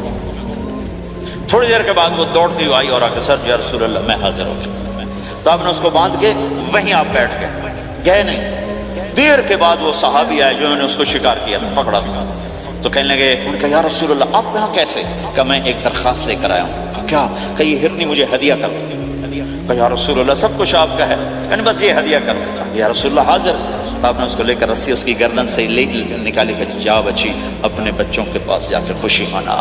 سچ نجات دیتا ہے اور جھوٹ ہلاک کرتا ہے۔ ایک ہرنی جان کی بازی کھیل گئی سچ بولنے کے لیے۔ تم چند پاؤنڈوں پہ جھوٹ بولتے ہو، ایمان کو برباد کر کے رکھ دیتے ہو۔ مسلمان جھوٹ نہیں بولتا، مسلمان دھوکہ نہیں دیتا، مسلمان کی زبان سے سخت بول نہیں نکلتا، کسی کو بے عزت نہیں کرتا، کسی کو بے اکرامی نہیں کرتا، کسی کا دل نہیں توڑتا، کسی کو ذلیل نہیں کرتا، خود سہتا ہے، اوروں کو خوشیاں دیتا ہے، خود دکھ سہتا ہے، اوروں کو راحت دیتا ہے، خود تکلیف سہتا ہے۔ یہ میرے نبی کے اخلاق ہیں، یہ میرے نبی کی زندگی ہے، اور یہ اسلام کا سب سے بڑا چیپٹر ہے اور سب سے مشکل چیپٹر ہے۔ جب میرے نبی نے لمبی نمازیں پڑھی تو اللہ نے روک دیا کہ میرے حبیب ما انزلنا علیک القرآن لتشقى، اتنی لمبی نماز نہ پڑھ کے تو تھک جائے۔ میرے نبی نے تبلیغ میں زور دکھایا تو اللہ نے روک دیا، فلتذهب نفسك علیہم حسرات، میرے نبی اتنا غم نہ کر کے آپ خود ہی آہیں بھرتے بھرتے آپ مر جائیں۔ میرے نبی نے مال سارا خرچ کیا، اللہ نے اس سے بھی روک دیا، ولا تبسطها كل البسط فتقعد ملوما محسورا، اتنا خرچ نہ کریں کہ آپ خود پھر دکھی ہو کے بیٹھ جائیں۔ خرچ کرنا بہت بڑا عمل، تبلیغ سب سے سارے عملوں کا سردار عمل، تبلیغ سے بڑا کوئی کام ہوتا تو اللہ نبیوں کو دیتا، اگر تبلیغ سے بڑھ کر کوئی کام ہوتا تو اللہ نبیوں کو دیتا، گشت سے بڑھ کر کوئی محنت ہوتی تو اللہ نبیوں کو دیتا۔ 950 سال نوح علیہ السلام گشتی کر رہے ہیں، اور اللہ کی مان لو، اللہ کی مان لو، اتنا عظیم عمل کا میرے نبی درمیانہ نماز سب سے بڑی عبادت میرے نبی درمیانہ کام. لیکن جب میرے نبی نے اخلاق اچھے کیے، دشمن کو معاف کرنا. تو ایک آدمی آپ سوئے ہوئے تھے، آپ کی تلوار لٹکی تھی، ایک آدمی آیا، اس نے آپ کی تلوار اتاری اور یوں ہماری پسلی میں آپ اٹھ کے بیٹھ گئے. اب وہ قتل کے ارادے کے لیے آ چکا ہے اور تلوار یہاں ہے. کہتا من یمنعک منی، اب بول تمہیں کون بچائے گا؟ تو آپ نے مسکراتے ہوئے کہا اللہ. تو اس کے ہاتھ سے تلوار گر پڑی. تو آپ نے اٹھا لی، آپ نے یوں سیدھی کی، اب تو بچا، تجھے کون بچائے گا؟ وہ کہنے لگا مجھے تو ہی بچائے گا. وہ تو اللہ کو جانتا نہیں تھا. کہا بابا مجھے تو ہی بچائے گا. تو آپ کہتے ہیں اس کا سر اڑا دو، یہ نبی کو قتل کرنے آیا ہے. میرے نبی نے فرمایا کلمہ پڑھتے ہو؟ کہا نہیں پڑھتا. کہا جاؤ معاف کیا، جاؤ معاف کیا. یہ میرے نبی کے اخلاق ہیں. 20 سال جنہوں نے قتل کے منصوبے بنائے، قتل کے منصوبے مکہ والے. جب آپ مکہ میں فاتحانہ داخل ہوئے، ابو سفیان سب سے زیادہ آپ کو دکھ پہنچانے والوں میں پیش تو آپ نے ابو سفیان کو عزت دی. جو ابو سفیان کے گھر میں داخل ہوگا اس کو کچھ نہیں کہا جائے گا. آپ تو ابو سفیان کو بلا کے سولی پہ لٹکاتے، اور آپ کہہ رہے ہیں جو ابو سفیان کے گھر میں جائے گا اسے کچھ نہیں کہا جائے گا، جو بیت اللہ میں ہوگا اسے کچھ نہیں کہا جائے گا. سارا مکہ سامنے، آپ یوں بیت اللہ کا دروازے پر یوں دونوں ہاتھ ایسے ٹکا کے کھڑے تھے. پھر آپ نے کہا میں کیا کروں گا اب تمہارے ساتھ؟ تو سہیل بن عمر نے کہا آپ کریم ہیں، کریم کے بیٹے ہیں. تو آپ نے کہا جاؤ میں نے معاف کیا. یہ اخلاق آج مٹ چکے ہیں. مردوں سے، عورتوں سے، علم والوں سے، خانقاہ والوں سے، تبلیغ والوں سے، سب زیرو ہوئے پڑے ہیں. جب تک یہ اخلاق زندہ نہیں ہوتے اسلامی زندگی قائم نہیں ہو سکتی، اسلامی معاشرت قائم نہیں ہو سکتی. اور دین دو چیزوں سے آگے پھیلتا ہے، ایک دعوت اور ایک اخلاق. دعوت اور اخلاق، دعوت اور اخلاق. دعوت نہیں ہوگی تو اخلاق نہیں پڑے رہ جائیں گے. اخلاق نہیں ہوگے تو دعوت کوئی قبول نہیں کرے گا. میرے نبی نے کتنے معجزے دکھائے مکے میں، نہیں کلمہ پڑھا. بدر میں ان کے 70 مارے گئے. فرشتوں کو دیکھا، جبریل کے گھوڑے کی آواز سنی، کلمہ نہیں پڑھا. خندق میں شکست ہوئی، کلمہ نہیں پڑھا. پانی نکلتے دیکھا انگلیوں سے، کلمہ نہیں پڑھا. ایک بکرے کا ایک بازو پکایا، ایک بازو بکرے کا، ایک اگلا جو بازو ہوتا، اور 40 آدمیوں نے کھانا کھایا اور ایک بوٹی کم نہیں ہوئی، ایک بوٹی کم نہیں. کلمہ نہیں پڑھا. لیکن جب میرے نبی نے کہا جاؤ معاف کیا تو سارے ہی کلمہ پڑھ گئے کہ واقعہ یہ اخلاق نبی کے ہو سکتے. حنین کی جنگ میں جب بھاگے لوگ، شکست ہوئی، تو ایک صحابی کا بھاگتے پاؤں ہمارے نبی کے پاؤں پر آیا. جوتا سخت تھا. تو آپ نے کہا اوجعتنی، اور آپ کے ہاتھ میں چھڑی تھی، آپ نے اس کو یوں ماری. اوجعتنی، ارے تو نے مجھے کتنا زیادہ درد پہنچایا، دکھ پہنچایا. وہ بیچارے پگھل کے رہ گئے اور پریشان ہو گئے. اور فرماتے ہیں سارا دن میں پریشان، ساری رات پریشان کہ اللہ کے نبی کو میں نے تکلیف پہنچائی، اب میرا کیا بنے گا. اگلا دن ہوا تو اعلان ہو رہا تھا بھائی جس کا پاؤں نبی کے پاؤں پہ آیا تھا اس کو اللہ کے نبی بلا رہے ہیں. تو صحابی کہنے لگے میں نے سمجھا بس اب میری تو دنیا بھی گئی اور آخرت بھی گئی، اب میرے اوپر کیس بنے گا اور مجھے ڈانٹ ٹپٹ بھی ہوگی، میرا کتنا بڑا گھاٹا نقصان ہوگا. یہ حاضر ہوئے ڈرتے ڈرتے. تو آپ نے فرمایا میرے بھائی کل میں نے تمہیں چھڑی ماری تھی، وہ مجھے معاف کر دینا، اور یہ 80 اونٹ تمہیں ہدیہ دیتا ہوں. 80 کیملز یعنی 80 پراڈو، 80 رینج روور کا یہ میری طرف سے تمہیں ہدیہ ہے. وہ حیران پریشان. یہ میرے نبی کے اخلاق ہیں، یہ میرے نبی کے اخلاق ہیں. کانٹے بچھانے والی نے 4 دن آنا چھوڑ دیا، بیمار ہو گئی تھی. تو آپ نے کہا کیا بات ہے، وہ ہمارے راستے میں اب کانٹے کوئی نہیں ہیں. کہا جی وہ بیمار پڑی ہے جو کانٹے بچھاتے تھے. تو آپ اس کے گھر چلے گئے. ماں جی خیریت تو ہے، آپ ٹھیک تو ہیں؟ کہا بیٹا مجھے کلمہ پڑھا دے، بس تیرے اخلاق نے مجھے فتح کر لیا ہے.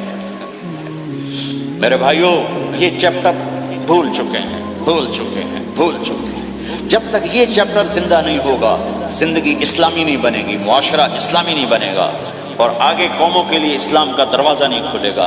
ہمیں معاف کرنا آتا ہو، ہمیں گالی دینے والے کو دعا دینا آتا ہو، غیبت کرنے والے کی تعریف آتی ہو، اور غیبت کرنے سے، غیبت سننے سے اپنے آپ کو ایسے بچاؤ جیسے زہر سے بچاتے ہو، اسے آگ سے بچاتے ہو.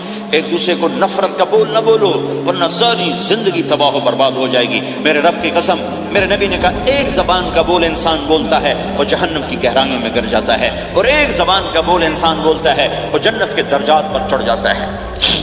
یہ زبان بہت طاقتور چیز ہے. میں ہر بیان میں اس کو دہرا رہا ہوں کہ جتنا یہ عمل ختم ہو چکا ہے اتنا کوئی عمل بھی نہیں ختم ہوا ہے. میرے نبی نے فرمایا معاذ تمہیں سارے دین کا خلاصہ بتاؤں؟ معاذ الا انبئک بملاک ھذا کلہ، میں تمہیں پورے دین کا خلاصہ بتاؤں؟ کون معاذ؟ کون معاذ جس کے ہاتھ میں علماء کا جھنڈا ہوگا؟ کون معاذ؟ میں ابھی مئی میں ان کے اردن اجتماع میں گیا، آگے ان کے اربد میں گئے، آگے وہاں ان کا مقبرہ ہے 18 کلومیٹر. میں گیا، کمرے میں داخل ہوا تو سارا کمرہ خوشبو سے مہک رہا تھا، اور مجھے ایک شخص نے بتایا یہ خوشبو 24 گھنٹے یہاں آتی رہتی ہے. جن کو 18 ہجری میں انتقال ہوا، 1417 سال ہو گئے مرے ہوئے، اور قبر سے خوشبو آ رہی، خوشبو آ رہی، خوشبو آ رہی. اس آدمی کو سمجھایا کیسے اور بتایا کیا؟ معاذ تمہیں سارے دین کا خلاصہ بتاؤں؟ کہا جی بتائیں. تو آپ نے یوں کیا، اپنی زبان نکالی اور اس کو پکڑا انگلی سے، کہا کف ھذا، معاذ اس زبان پہ قابو پایا، یہ پورا دین ہے. یہ زبان آج کھل گئی ہے، کھل گئی ہے. لقمان علیہ السلام کا فرمان ہے، بیٹا میں چپ رہنے پہ کبھی نہیں پچھتایا، میں ہمیشہ اپنے بول پہ پچھتایا. معاذ نے کہا یا رسول اللہ زبان کے بول پہ پکڑ ہوگی تو تیرا بھلا ہو جائے. معاذ سب سے زیادہ جہنم میں دھکا دینے والی زبان ہوگی. اور ایک صحابی ہیں ابو دجانہ. کون ابو دجانہ؟ السابقون الاولون من المہاجرین والانصار، اس میں پہلی صف کے صحابہ. کون ابو دجانہ؟ جب آپ حج پر گئے تو اپنی جگہ مدینے کا امیر ابو دجانہ کو بنایا. ابو دجانہ حج میں شریک نہیں ہوئے کہ آپ نے اپنی جگہ ان کو اپنا نائب بنا کے وہاں کھڑا فرمایا ابو دجانہ میری جگہ پر مدینے کا امیر ہے. یہ وہ ابو دجانہ ہیں. کون ابو دجانہ؟ جو جنگ بدر سے لے کر آخری حج تک ہر سفر میں شریک ہیں، ہر سفر میں شریک ہیں. ان کی ایک بات میں بتانا چاہتا ہوں، پہلے تھوڑی سی ان کی ہسٹری بتانا چاہتا ہوں. کون ابو دجانہ؟ احد کی جنگ میں آپ نے تلوار اٹھائی، کہ اس تلوار کو کون لے گا؟ کئی صحابہ کھڑے ہو گئے. آپ نے کہا اس تلوار کا حق کون ادا کرے گا؟ سارے بیٹھ گئے. 3 آدمی کھڑے رہے، ایک زبیر بن عوام، ایک عمر بن خطاب، ایک ابو دجانہ. ان کا نام ہے سماک بن خرشنہ. سماک بن خرشنہ ان کا نام ابو دجانہ سے مشہور ہے. تو آپ نے تلوار نہ عمر کو دی، نہ زبیر کو دی، ابو دجانہ کو دی. تو عمر رضی اللہ عنہ نے تو محسوس نہیں کیا، حضرت زبیر نے محسوس کیا کہ اس کو کیوں دی، مجھے کیوں نہیں دی؟ میں مہاجرین میں سے ہوں، میں پھوپھی کا بیٹا ہوں، میں اس سے دلیری میں کم نہیں، بلکہ حضرت زبیر کی دلیری کی تو طاقت تھی. جدھر سلوار چلتی تھی کاٹتی چلی جاتی تھی. کہنے کہ میں دیکھوں گا یہ کیا کرتا ہے. تو ابو دجانہ کے پیچھے پیچھے زبیر کو لیے. تو ابو دجانہ نے جو حملہ کیا تو 3000 کا لشکر تھا، اس کو چیر کے پار نکل گیا، پورے لشکر کو کاٹ کے پار نکل گیا. اور آگے عورتیں کھڑی تھیں جو مکے کے لشکر کو تیار کر رہی تھیں. نحن بنات طارق نمشی علی النمارق مشی القتل بوارق المسک فی المخالق المسک فی المفارق والدر فی المخالق ان تقبلوا نعانق وتدبروا نفارق فراق غیر وامق. یہ گانا گا رہی تھیں اور ان کو تیار کر رہی تھیں. تو جب ابو دجانہ کی تلوار نظر آئی تو سب بھاگی. ہندا پکڑی گئی تو آپ نے یوں اپنی تلوار ہندا کے سر پر رکھی، انہوں نے چیخ ماری، تلوار ہٹا لی. تو زبیر پیچھے پیچھے کہ یہ کیا کیا ہے؟ جنگ میں اگر کوئی عورت حصہ لے اسے مارنا جائز ہے، ویسے جائز نہیں ہے عورت کو، بچے کو، بوڑھے کو ہاتھ لگانا جائز نہیں ہے. تو انہوں نے کہا تلوار کیوں نہیں چلائی؟ کہا میرے محبوب کی تلوار ہے، عورت کے خون سے رنگین کر کے اس کی شان نہیں گھٹانا چاہتا، یہ میرے نبی کی تلوار ہے. پھر واپس ہوئے، پھر اٹیک کیا اور پھر مجمع کو چیر دیا. سامنے ایک آدمی آ رہا تھا ہاتھی کی طرح، اتنا لمبا موٹا تازہ. تو زبیر کہنے لگے میری جی میں آیا کبھی اس کی ٹکر ہونا پھر میں دیکھوں ابو دجانہ کیا چیز ہے. تو اللہ کا کرنا ایسا ہوا ابو دجانہ دونوں آمنے سامنے ہو گئے. تو ایسے شاہ سوار تھے کہ دونوں طرف کے لشکر ذرا تھم گئے اور وہ دونوں بھڑ گئے. ابو دجانہ کے اپنے جوہر، اس پہلوان کے اپنے جوہر، غبار اٹھا، مٹی اٹھی، اور اس کی اپنی طاقت، ان کی اپنی طاقت، انہوں نے ابو دجانہ کو اس نے زخمی کر دیا. ابو دجانہ نے جو جوش میں آ کے ماری تلوار، اس کو لگی یہاں، تو اتنی طاقت سے لگی کہ اس کے نیچے اتر کر 2 ٹکڑوں میں تقسیم کر دیا. یوں ماری، ایک حصہ ادھر ایک حصہ. پھر یوں دیکھا اور اپنے چہرے سے لوہے کی ٹوپی اتاری. فما ترى انا ابو دجانہ، کیا دیکھ رہے ہو؟ میں ہوں ابو دجانہ، تلوار صحیح لی ہے میں نے، غلط نہیں لی. یہ ابو دجانہ ہے. اور جب شکست ہو گئی احد کی جنگ میں، اور پھر 10-12 آدمی نے آپ کو گھیرے میں لیا ہوا تھا. ان میں ایک ابو بکر تھے، عمر تھے، علی تھے، طلحہ تھے، زبیر تھے، سعد بن ابی وقاص تھے، اور سہل بن حنیف تھے، عبادہ قتادہ بن نعمان تھے، اور ابو دجانہ تھے رضی اللہ تعالی عنہم. ان میں سے ایک ابو دجانہ بھی تھے. اور یمامہ کی جنگ میں ابو دجانہ شہید ہوئے. یمامہ کی جنگ میں شہید ہوئے. یہ ابو دجانہ کی تھوڑی سی سیرت آپ کے سامنے آئی ہے. اس کے بعد اب آپ ان کے قول کو سنو تاکہ اس کا وزن آپ کے سامنے آئے.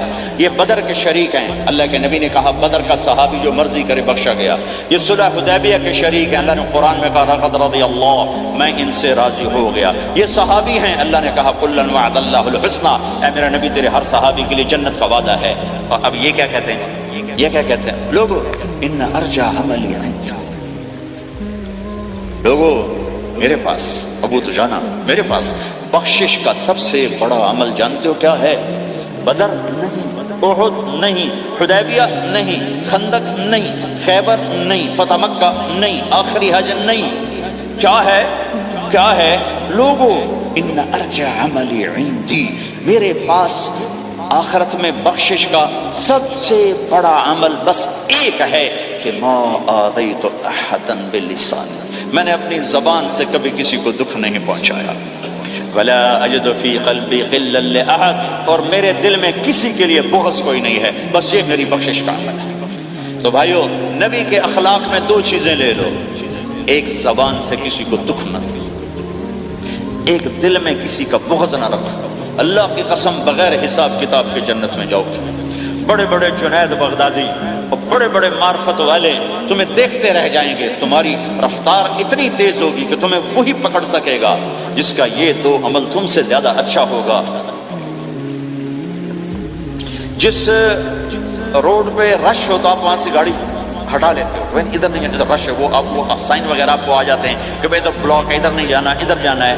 تو جہاں روڈ پہ رش ہوتا ہے تو قیمتی سے قیمتی گاڑی کی رفتار بھی آہستہ ہو جاتی ہے، اور جہاں روڈ خالی ہوتا ہے تو پرانی گاڑی بھی بھاگے جا رہی ہوتی ہے. ہمارے یہاں پرانی گاڑی ہوتی ہے نا، پرانی بسوں کے پیچھے لکھا ہوتا ہے نہ انجن کی خوبی نہ ڈرائیور کا کمال، خدا کے سہارے چلی جا رہی ہے.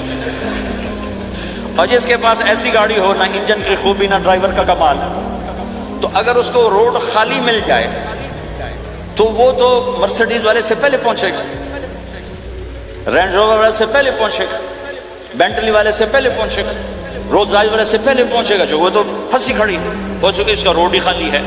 تو میرے بھائیو، یہ میں ایک مثال دیتا ہوں. عبادات کی روڈ پہ بہت رش ہے. نمازی بے شمار ہیں، روزے دار بے شمار ہیں، عمرے والے بے شمار ہیں، حج والے بے شمار ہیں، اور تہجد گزار بے شمار ہیں، علماء بے شمار ہیں، حافظ بے شمار ہیں، ذکر والے بے شمار ہیں. بہت رش ہے، تبلیغ والے بے شمار ہیں. لیکن جو اخلاق والا روڈ ہے نا، یہ خالی پڑا ہے. اس پہ موٹر زوکی پہ چڑھ کے آ جاؤ تو سب سے آگے نکل جاؤ، سائیکل پہ چڑھ کے آ جاؤ تو سب سے آگے نکل جاؤ، کہ روڈ ہی خالی ہے. اخلاق کا روڈ خالی ہے. غصے کو پینا، دکھ دینے والے کے سامنے، درد دینے والے کو خوشیاں دینا، گالی دینے والے کو دعا دینا، کرو تو صحیح. میرے رب کی قسم اس میں وہ لذت ہے، وہ لذت ہے کہ ساری دنیا کی لذت ہے تمہیں بھول جائیں گی اگر یہ لذت تمہیں مل گئی. بیجا ایام کی تلخی کو بھی ہنس کے ناصر، غم کے سہنے میں بھی قدرت نے مزہ رکھا ہے. اپنے لہو کے گھونٹ پی، زخم پہ زخم کھا کے جی، آہ نہ کر لبوں کو سی، عشق ہے دل لگی نہیں، سینے پہ تیر کھائے جا، آگے قدم بڑھائے جا، یعنی زبان حال سے کہہ دے کہ ہاں ستائے جا. آج اخلاق کوئی نہیں ہے. میں تو روتا پھرتا ہوں. تبلیغ میں نکلو نکلو نکلو، خانقاہوں میں ذکر ذکر ذکر، اور مدرسوں میں فقہ فقہ فقہ. کوئی تو اس سبب کو بھی، یا اور بھی دکھ ہیں زمانے میں محبت کے سوا، راحتیں اور بھی ہیں وصل کی راحت کے سوا. جس دن امت کے اخلاق زندہ ہوئے آپ اسلام کی بہار دیکھو گے. اگر اپنے گھر میں خوشیاں لانا چاہتے ہو تو اللہ کی قسم بڑے گھر سے نہیں آئے گی، کوئی 5 لاکھ پاؤنڈ کی گاڑی سے خوشی نہیں آئے گی، کوئی بہت بڑا عالی شان بنگلہ بنانے سے خوشی نہیں آئے گی. تمہارے اخلاق سے گھر میں خوشی آئے گی. اگر بیوی کا سلوک تمہارے ساتھ اچھا ہے، تمہارا سلوک بیوی کے ساتھ اچھا ہے، اس گھر میں خوشی ہے۔ بیوی کا بول بدتمیز ہو تو خامند کی زندگی برباد، خامند کا بول بدتمیز ہو تو بیوی کی زندگی برباد، اولاد بد اخلاق ہو تو ماں باپ کی زندگی برباد، ماں باپ میں سختی ہو تو اولاد کی زندگی برباد، بھائی بھائی میں بول میں سختی ہو تو بھائی کی زندگی برباد، بہن بھائیوں میں سختی ہو تو بہن بھائی کی زندگی برباد، نیبر کے ساتھ سختی ہو تو نیبر کی زندگی برباد۔ میرے نبی نے فرمایا ما آمن بی من بات شبعان و جارہ جاعی، وہ میرے اوپر ایمان لایا ہی نہیں جو خود پیٹ بھر کے کھائے اور پڑوسی بھوکا ہو۔ واللہ لا یؤمن، واللہ لا یؤمن، واللہ لا یؤمن، 3 دفعہ اللہ کی قسم ایمان والا نہیں، اللہ کی قسم ایمان والا نہیں، اللہ کی قسم ایمان والا نہیں۔ کون یا رسول اللہ؟ الذی لا یأمن جارہ بوائقہ، جو پڑوسیوں کو تنگ کرے وہ ایمان والا نہیں ہے۔ میرے بھائیوں یہ چیپٹر مٹ چکا ہے، کہیں نہیں دیکھنے کو ملتا ہے۔ ایسا نہیں کہ دنیا خالی ہو گئی ہے، لیکن 1 کروڑ میں 1 ملا تو کیا ملا، 1 کروڑ میں بھی 1 نہیں ملتا۔ میں بڑے لمبے سفر کر کر کے اس نتیجے پر پہنچاؤں کہ 1 کروڑ مسلمان اکٹھے کروں، اس میں لاکھوں تہجد گزار ہوں گے، لاکھوں 5 وقت کے نمازی ہوں گے، اس میں لاکھوں عمرہ حج کرنے والے ہوں گے، اس میں لاکھوں علماء حفاظ ہوں گے، لیکن شاید اخلاق والا ایک بھی نہ۔ اپنی زندگی کو اگر سکھ دینا ہے، چیزوں کے پیچھے نہ دوڑو، اخلاق بناؤ۔ مقدر کی چیزیں ملیں گی، کمائیوں میں حلال لاؤ، حرام سے بچو، سچ پہ آؤ، جھوٹ سے بچو، دھوکہ نہ دو کسی کو، ورنہ زندگی ویران ہو جائے گی۔ ٹیکس بچانے کے لیے جھوٹ نہ بولو، ورنہ دل کالا ہو جائے گا۔ جھوٹ پیسے کی خاطر، لعنت ہے اس دولت پر، لعنت ہے اس نے چند پاؤنڈ کے لیے انسانوں کو دھوکہ دو۔ تو بھائیو سچ کے عادی بنو، بڑا عالی خلق ہے سچ بولنا، بڑے عالی اخلاق ہیں لوگوں کو نفع پہنچانا، لوگوں کے سامنے میٹھا بنو، کڑواہٹ اندر رکھو، مٹھاس تقسیم کرو، پوری دنیا میں دین زندہ ہوگا۔ کیا مثالیں اس امت نے قائم کی ہیں، اچھوں سے برے، بروں سے اچھے ہمیشہ پیدا ہوتے چلے آئے۔ یزید فاسق، فاجر، ظالم، 3 بر اعظم کی حکومت چھوڑ کے مر رہا ہے، 34 سال کی عمر، اور بعض آتا ہے 38 سال کی عمر، 40 سال کو نہیں پہنچا، 40 سال سے پہلے مر گیا۔ اس کا بیٹا معاویہ بن یزید رضی اللہ تعالیٰ عنہ، 3 بر اعظم کی حکومت، 3 بر اعظم کی حکومت،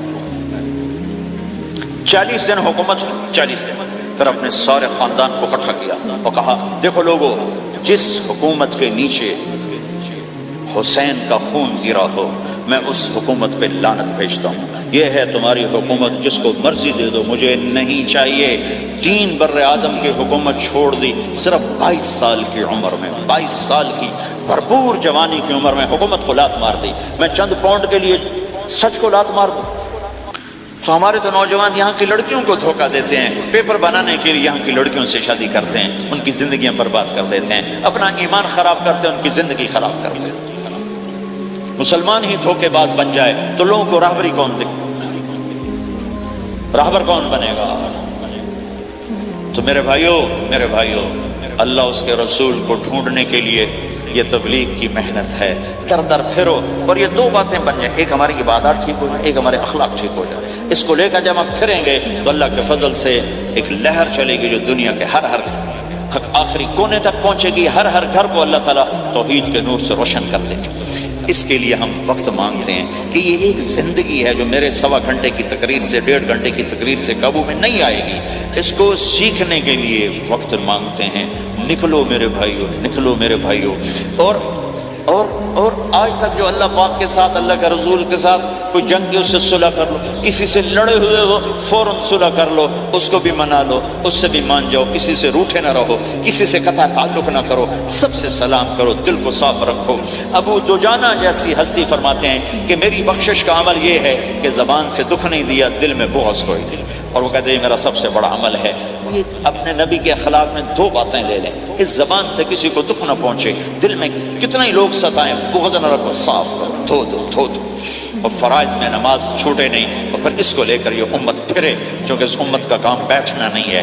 اس امت کا اجتماعی جرم ہے کہ انہوں نے اللہ کے دین کے لیے پھرنا چھوڑ دیا۔ اس امت کی اجتماعی خطا ہے کہ انہوں نے اللہ کے پیغام کو آگے پہنچانا اس کو اپنا کام نہ سمجھا، اس کے لیے پھرنا چھوڑ دیا تو اپنے بھی ہاتھوں سے نکل گئے، پرائے تو پہلے ہی پرائے تھے۔ تو میرے بھائیو، اس کے لیے نیت کرو، ارادے کرو۔ جو بھائی یہ تیار ہوں 1 دسمبر کے آخر تک تو وہ کھڑے ہو کر ذرا اپنے ناموں کا اظہار فرما دیں، اور یہ جو چھٹیاں آ رہی یہ ساری چھٹیاں لگانے کے لیے جو نوجوان تیار ہوں وہ بھی کھڑے ہو کے اپنی شکلیں زیارت کروا دیں، اللہ بھی راضی ہو جائے، اللہ کا نبی بھی راضی ہو جائے۔ جلدی سے کھڑے ہو کر بتا دیں، فرمائیں جی۔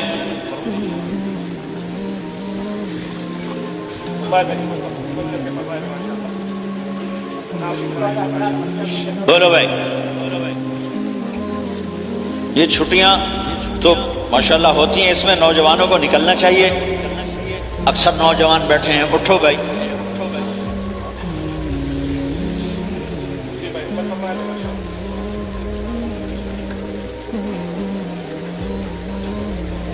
جلدی فرمائیں بھائی، جلدی فرمائیں۔ ایسے نہیں ہوگا، پہلے 4 مہینے دینا پھر سنو۔ بیٹھ جاؤ، یہاں سوال نہیں کیا جاتا۔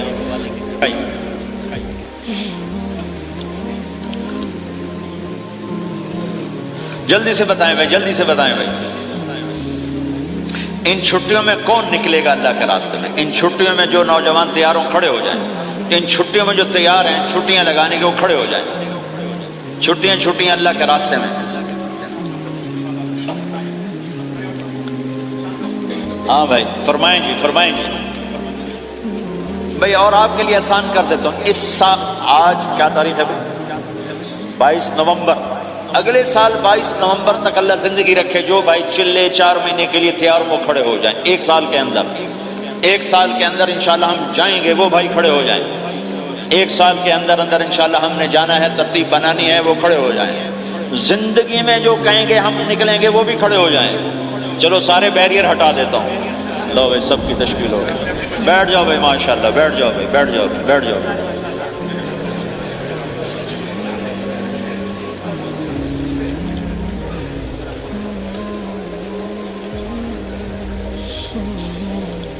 ہاں بھائی بیٹھ جائیں بھائی، دعا کرتے ہیں۔ دعا سے پہلے تھوڑی سی بات کرنا چاہتا ہوں، مسلم پھر انشاءاللہ دعا کرتے ہیں۔ مسلمان کی زندگی چلتے پھرتے دعوت ہے، مسلمان کی زندگی چلتی پھرتی دعوت ہے۔ اگر اسلام ہماری زندگی میں ہو، عبادات ایسی چیزیں جو نظر نہیں آتی، اخلاق ایسے چیزیں جو چھپ نہیں سکتے۔ اخلاق ایک ایسی صفت ہے جس کو آپ چھپا نہیں سکتے، بد اخلاقی ایسی برائی ہے جس کو آپ چھپا نہیں سکتے۔ شراب تو چھپ سکتی ہے، اندر کمرے میں بیٹھ کے پی لے۔ روزہ چھپ سکتا ہے، نہیں رکھا کسی کو کیا خبر۔ نماز بھی چھپ جاتی، نہیں خبر پڑھی ہے کہ نہیں پڑھی۔ لیکن برے اخلاق بھی نہیں چھپتے اور اچھے اخلاق بھی نہیں چھپتے۔ ایک اچھے اخلاق خوشبو کی طرح مہکتے ہیں اور برے اخلاق گندگی کی طرح بدبو چھوڑتے ہیں۔ ہمارا معاشرہ اسلامی اسوہ بنے گا جب ہمارے اخلاق عالی ہوں گے۔ تو یہ نقل و حرکت اس کو طاقت پہنچائے گی۔ گھر بیٹھنے سے چیز نہیں آئے گی بھائی، پھرنا پڑے گا، دھکے کھانے پڑیں گے۔ لیکن ان دھکوں میں بھی اللہ نے بڑی لذت رکھی ہے، بہت عجب نشہ ہے اس کا۔ جنید جمشید مجھے پہلی دفعہ ملا 97، جب وہ بہت بڑا اس وقت تھا، وہ لیجنڈ گلوکار۔ تو اس نے مجھ سے کہا کہ مولانا جس گلیمر کو پاکستانی نوجوان خوابوں میں دیکھتے ہیں وہ گلیمر مجھے فزیکلی حاصل ہے، لیکن میرے اندر اندھیرا ہے، روشنی نہیں، خالی ہے۔ کیوں؟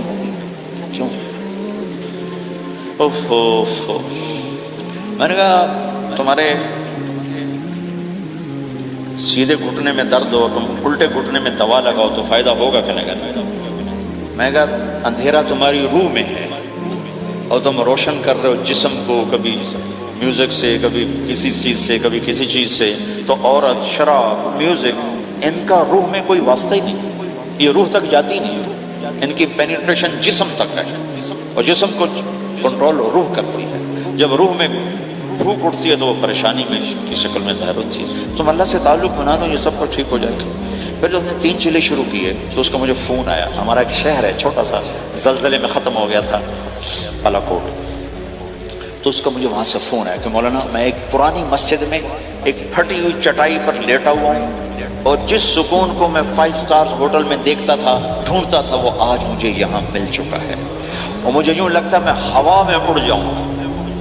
ہوا میں اڑ جاؤں۔ کیا ہوا کہ اللہ سے تعلق بنا اور روح میں سکون آ گیا، ٹھنڈک آ گئی۔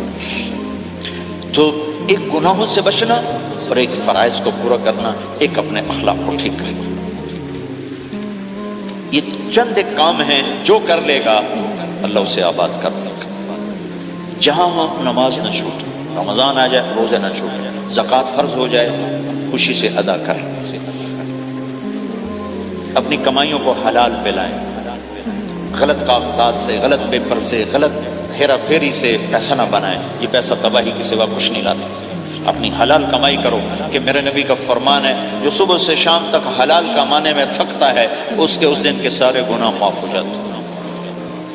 سعد بن معاذ بیٹھے تھے، ان کے ہاتھوں پر اللہ کے نبی کی نظر پڑی تو ہاتھ بڑے سخت تھے۔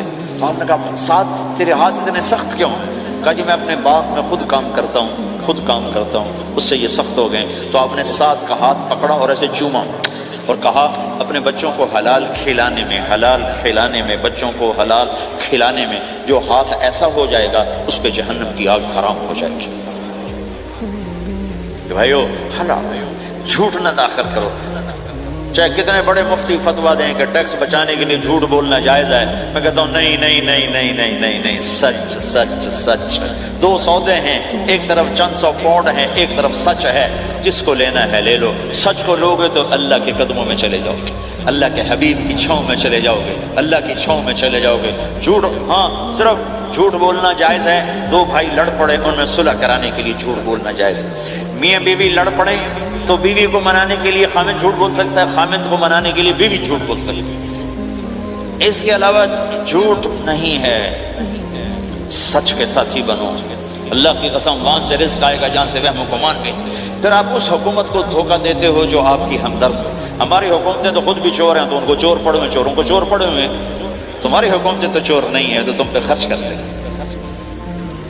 ان سے بینیفٹ لینا ہو تو پیچھے ہو، ان کو ٹیکس دینا ہو تو کدھر لکھا ہے شریعت میں ٹیکس دینا جائز ہے؟ کیا لکھا ہوا ہے؟ آگے مفتی بھی بیٹھے ہوئے فتوے دینے کے لیے۔ جب ان سے نفع اٹھاتے ہو تو ان کو نفع پہنچاؤ، ان سے سہولتیں لیتے ہو ان کو سہولت پہنچاؤ۔ یہ تمہارے خرچ کرنے میں دیانتدار ہیں، ان کے ساتھ بددیانتی نہ کرو۔ مسلمان ہو اور دھوکا، یہ دو چیزیں جوڑ نہیں سکتی۔ اپنی عیاشی تھوڑی کم کر دو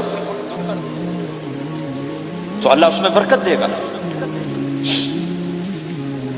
آپس میں کبھی اونچ نیچ ہو جائے فوراً صلح کرو، لڑائی پہ باقی نہ رہو کہ یہ ہم نے بات نہیں کرنی، ہمارا سلام دعا ختم، ایسا کبھی نہ کرو۔ اونچ نیچ ہوتی ہے لیکن فوراً صلح کرو۔ ماں باپ میاں بیوی کٹھے رہتے ہیں تو ہمارا سسرالی معاشرہ بہت سخت قسم کا ہے، ماں باپ اتنی مداخلت کرتے ہیں، بچے میں کو ان کی زندگی تباہ کر دیتے ہیں۔ ساس سسر بہو پہ اتنا حق جتلاتے ہیں کہ خامد کا بھی اتنا حق نہیں رہ جاتا، اس سے زندگی ٹوٹ جاتی ہے۔ اگر سسر ہو بہو کو عزت دو، ساس ہے بہو کو عزت دے، بہو ہے ساس سسر کو عزت دے، لیکن اللہ کی قسم ساس اور سسر کا بہو پہ کوئی شرعی حق کوئی نہیں۔ میرے بچے کی شادی ہوئی، میں نے اپنی بیوی سے کہا بات سنو، ہم کسی کی بیٹی کو لے کے آ رہے ہیں، اگر ماں بن کے دکھاؤ گی تو میں یہاں اس کو لاؤں، اور اگر ماں بن کے نہیں دکھانا تو میں اس کو الگ کر دیتا ہوں، تاکہ ہم اس کی زندگی میں دخل انداز نہ ہوں، ہم ان کی زندگی کو خراب نہ کریں۔ اگر کسی کے پاس الگ گھر لینے کی وسعت نہیں ہے تو وہ خود تو الگ ہو سکتا ہے کہ نہیں ہو سکتا؟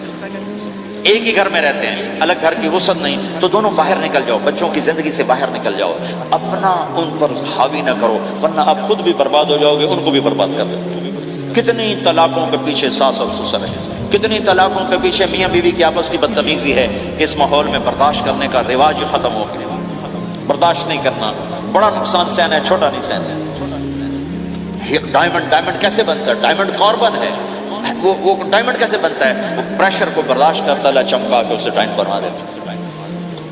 تو نوجوانوں کے ذمے ہے کہ اپنی بیوی کو پروٹیکشن دیں ماں باپ سے، ماں باپ زیادتی کریں سامنے آ جائیں، ہاتھ جوڑیں، پاؤں پکڑیں، بدتمیز نہ ہوں کہ ابا جی میں آپ کا حکم، اب مجھے اس کا کیا کرنا ہے، اماں جی اب مجھے فرمائیں میں کیا کرنا ہے، میرے ذمے ہے، اس کے ذمے نہیں ہے۔ بیوی زیادتی کرنے لگے تو اس کے سامنے ہو جاؤ، دیکھو بیگم کہ تیرا میرا رشتہ ٹوٹ سکتا ہے، ماں باپ کا رشتہ ٹوٹ نہیں سکتا ہے۔ ماں باپ کا وہ رشتہ ہے جسے توڑا نہیں جا سکتا۔ نکاح تو ایک بول پہ ٹوٹ جاتا ہے، میں تیری ہر ضرورت پوری کروں گا، لیکن تو میرے ماں باپ کے لیے تکلیف کا باعث نہ بن۔ یہ مرد کی ذمہ داری ہے۔ ہم یہ معاشرہ بھلا چکے ہیں۔ ہمارے پڑوسی ذمہ دار تھے، ان کے بچے کے نکاح میں گیا تو مجھ سے کہنے لگے، مولانا میری بیگم نے مجھ سے کہا کہ دیکھو ہم زندگی گزار چکے ہیں، اب یہ بچے زندگی شروع کرنے لگے ہیں، تو پہلے میرے بیٹے کے لیے الگ گھر بنا اور اس کی بیوی کی ڈولی کو وہاں لے کے آ، میرے گھر میں نہ لانا، کہ ایسا نہ ہو ہم میاں بیوی بچوں کی زندگی خراب کر دیں۔ تو پہلے میں نے بیٹے کا گھر بنایا ہے، اب اس کی شادی کر رہا ہوں، اس کی بیوی کی ڈولی وہاں اترے گی، میرے گھر میں نہیں اترے گی، کہ ہم دونوں میاں بیوی کہیں ان کو خراب نہ کر بیٹھیں۔ ہر آدمی کے پاس تو اتنے وسائل نہیں ہیں کہ وہ الگ گھر دے، لیکن یہ وسائل تو سب کے پاس ہیں کہ ان کی زندگی سے نکل جائے۔ ہاں ان میں کوئی کھٹپٹ ہو جائے تو صلح کرانے آئیں، لیکن ہوتا کیا ہے کہ لڑکے کے ماں باپ اپنے بیٹے کے حمایتی ہوتے ہیں، لڑکی کے ماں باپ اپنی بیٹی کے حمایتی ہوتے ہیں، اور آپس میں جنگ شروع ہو جاتی ہے۔ نہ یہ نیچے ہوتا ہے نہ وہ نیچے ہوتا ہے۔ نئی نئی شادی ہوتی، زندگی گزارنے کا پتہ نہیں ہوتا، ٹھوکریں کھاتے ہیں، تو ان کو سنبھالنے کی ضرورت ہوتی ہے، لیکن ہوتا کیا ہے کہ ماں باپ اپنے بیٹے کے کان میں نہ بیوی کی شکایتیں لگاتے رہے، یہ کرتی ہے، یہ کرتی ہے، یہ کرتی ہے، اور وہ بچی کو اس کے ماں باپ کہتے رہے کہ یہ کرتے ہیں، یہ کرتے ہیں، یہ کرتے ہیں، زبان پر ٹیپ لگا لیں تو آپ کی زندگی روشن ہو جائے گی، آپ کا جیون خوبصورت ہو جائے گا۔ اور کبھی اونچ نیچ ہو جائے تو معافی مانگو، فوراً معافی مانگو۔ میاں بیوی لڑ پڑیں اور پھر صلح کر لیں، تو اللہ کو یہ عمل اتنا پسند ہے کہ ان کی صلح پر پچھلے سارے گناہ ان کے معاف کر دیتے۔ قرآن کی ایک آیت اتری ہی میاں بیوی کی لڑائی پر تھی۔ ایک خامد اپنی بیوی پہ بڑے ناراض ہو گئے، مسجد میں بیٹھے بیٹھے انہوں نے نیت کی گھر جاؤں گا اور بیوی کی ٹھکائی کروں گا۔ یہ انہوں نے نیت کی ہوئی، مسجد میں بیٹھے بیٹھے نیت کی گھر جاؤں گا، میں نے چنگا لتر پھیرنا ہے۔ میرے اللہ تو آسمان زمین اللہ کے لیے تو سب برابر ہے، دیکھنا۔ تو اللہ پاک نے اسی وقت قرآن اتارا، اسی وقت، یا ایھا الذین آمنوا ان من ازواجکم واولادکم عدوا لکم فاحذروہم۔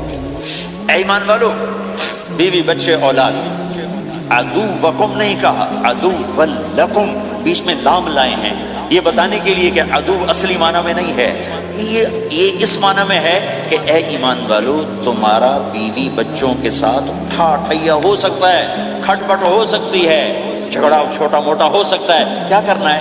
فاحذروہم، اس سے بچنا ہے، بڑھانا نہیں، بچنا ہے۔ کیسے بچنا ہے؟ ان تعفو، اس جھگڑے کو بڑھانا نہیں، مٹانا ہے، وتصفحوا، اس کا اثر دل سے مٹانا ہے، وتغفروا، پھر دوسرے کو معاف کرنا ہے۔ یہ تین کام میاں بیوی کرو، اگلا میں کروں گا، فإن اللہ غفور الرحیم، تمہارے پچھلے میں سارے معاف کر دوں گا۔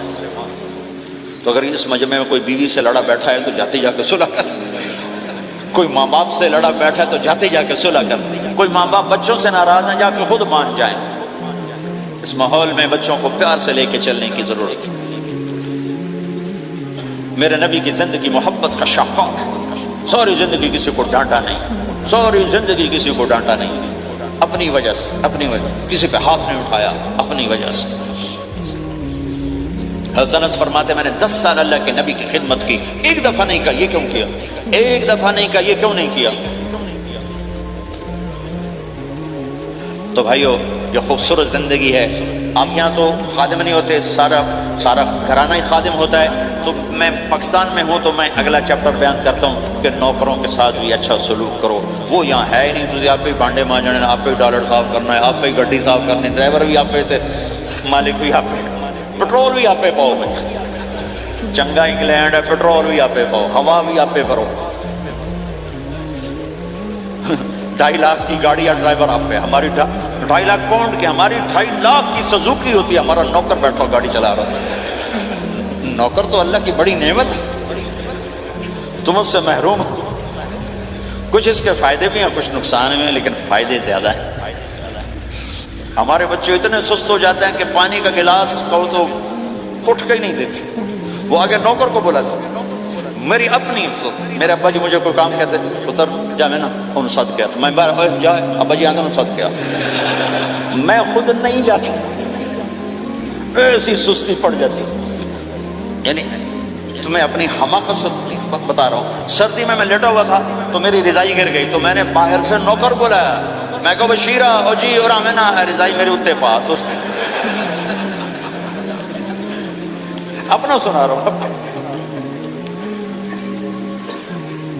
لیکن آپ جہاں جاب کرتے ہیں، جہاں جاب کریں وہاں دیانتداری سے جاب کرو، دھوکہ نہ ہو، فریب نہ ہو، فراڈ نہ ہو۔ آپ بھی کہیں ملازم تو ہیں، کہیں کام کر رہے ہیں، کوئی آپ کی دکان پہ کام کر رہا ہے، گھروں میں کام کرنے والے، دکانوں پہ کام کرنے والے تو ہیں۔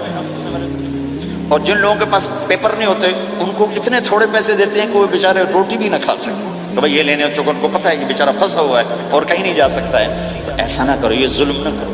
اب بولتا ہے ایسے لوگ رکھو نہیں، تمہارے لیے قانون اس کی گنجائش کوئی نہیں، لیکن اگر کوئی اس طرح رکھتا ہے تو پھر یہ ظلم نہ کرے کہ 100 کی بجائے 10 پاؤنڈ دے رہا ہو، بھائی لینے تو لے لو، اس کو پتہ ہے بیچارے نے کہیں نہیں جانا، ایسے ظالم نہ بنو۔ وہ ہمارے یہاں کرائسس چل رہا ہے بہت زیادہ، تو جو بیچارہ پھنس جاتا ہے نا تو پھر پراپرٹی بیچنے پر آتا ہے تو اس کی 1 کروڑ کی پراپرٹی کے 20 لاکھ لگاتے ہیں۔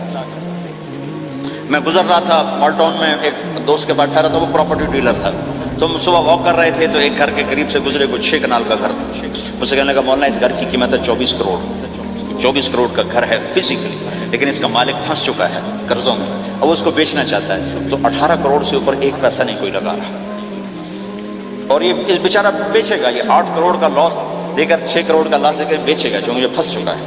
میں نے کہا اگر میرے پاس پیسے ہوتے تو میں اس کا 24 کروڑ کا گھر لیتا 30 کروڑ کا، کہ 24 کروڑ اس کے قرضے میں جاتے اور 6 کروڑ سے اپنا الگ کاروبار کر لیتا۔ مسلمان تو مظلوم کی مدد کرتا ہے، مسلمان تو دکھی کی مدد کرتا ہے، نہ کہ مصیبت زدہ کو اور لوٹ لینا، مرے نو مارے شاہ مدار، یعنی مصیبت زدہ پر اور مصیبت ڈال۔ بھائیو یہ وہ خوبصورت اخلاق ہیں، اپناؤ گے اللہ چمکائے گا، اللہ اس جہان کی عزت دے گا۔ اور ایک آخری میری بات ہے، بہت بڑا مجمع ہے، بہت سارے نوجوان نظر آ رہے ہیں، آج تک جو اللہ رسول سے جنگ کی اس سے صلح کر لیں، جو گناہ کی اس سے معافی مانگ لیں، ادھر ہم معافی مانگیں ادھر اللہ معاف کر دے گا، ادھر ہم توبہ کریں گے ادھر اللہ معاف کر دے گا۔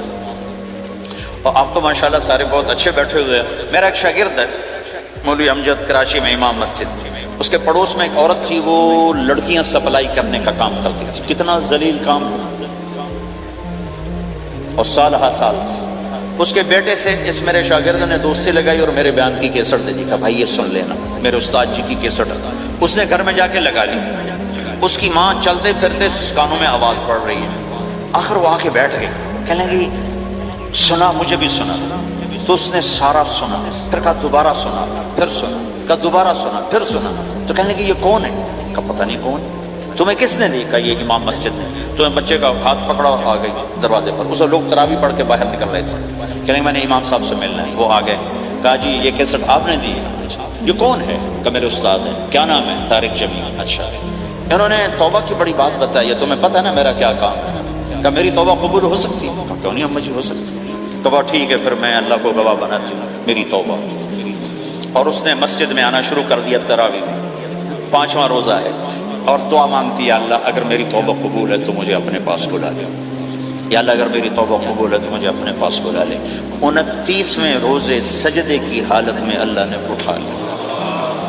ساری زندگی کام کیا؟ لڑکیوں کی سپلائی، اتنا بدترین کام، اور موت آئی رابعہ بصری جیسی۔ یہ ہے توبہ کا کمال، کہ اللہ کی رحمت سے کبھی نا امید نہیں ہونا چاہیے۔ اللہ کوئی تھانے دار نہیں ہے کہ اس نے چھتر پھیرنا ہے، اللہ کریم ہے، مہربان ہے، ہمارا دوست ہے، ہمارا رب ہے۔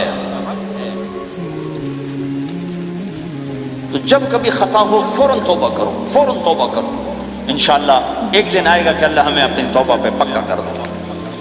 تو یہ نیت تو کرو سارے جتنے بیٹھے ہو، بوڑھے جوان، کہ پچھلے پر ہم توبہ کرتے ہو نیت، کہو یا اللہ میری توبہ، پھر کہو یا اللہ میری توبہ، پھر کہو یا اللہ میری توبہ۔ اگر یہ آپ نے سچے دل سے کہا ہے تو آپ کو مبارک ہو، آپ کے سب گناہ معاف ہو گئے، سارے معاف ہو گئے۔ حقوق باقی ہیں، علماء سے پوچھ لینا ان کی ادائیگی کیسے کرنی ہے، گناہ سارے معاف ہو گئے۔ اور آئندہ اگر کبھی توبہ ٹوٹے تو پھر کر لینا، پھر کر لینا، پھر کر لینا، میرے رب کی رحمت پہ کوئی اثر نہیں پڑتا۔ لن تبلغوا ضري فتضروني ولن تبلغوا نفعي فتنفعوني۔ یہ میرے رب کی صفت ہے۔ وہ کہتا میں نفع سے بھی پاک ہوں، نقصان سے بھی پاک ہوں، نہ کوئی مجھے نفع پہنچا سکتا ہے نہ کوئی نقصان پہنچا سکتا ہے۔ تو میرے گناہوں سے اس کو کیا گھاٹا پڑتا ہے؟ مجھے گھاٹا پڑتا ہے۔ لہٰذا جب بھی ہم معافی مانگیں گے وہ خوشی سے معاف کریں گے، جب بھی توبہ کریں گے خوشی سے قبول کریں گے، ٹھیک ہے نا؟ سارے ٹھیک ہے۔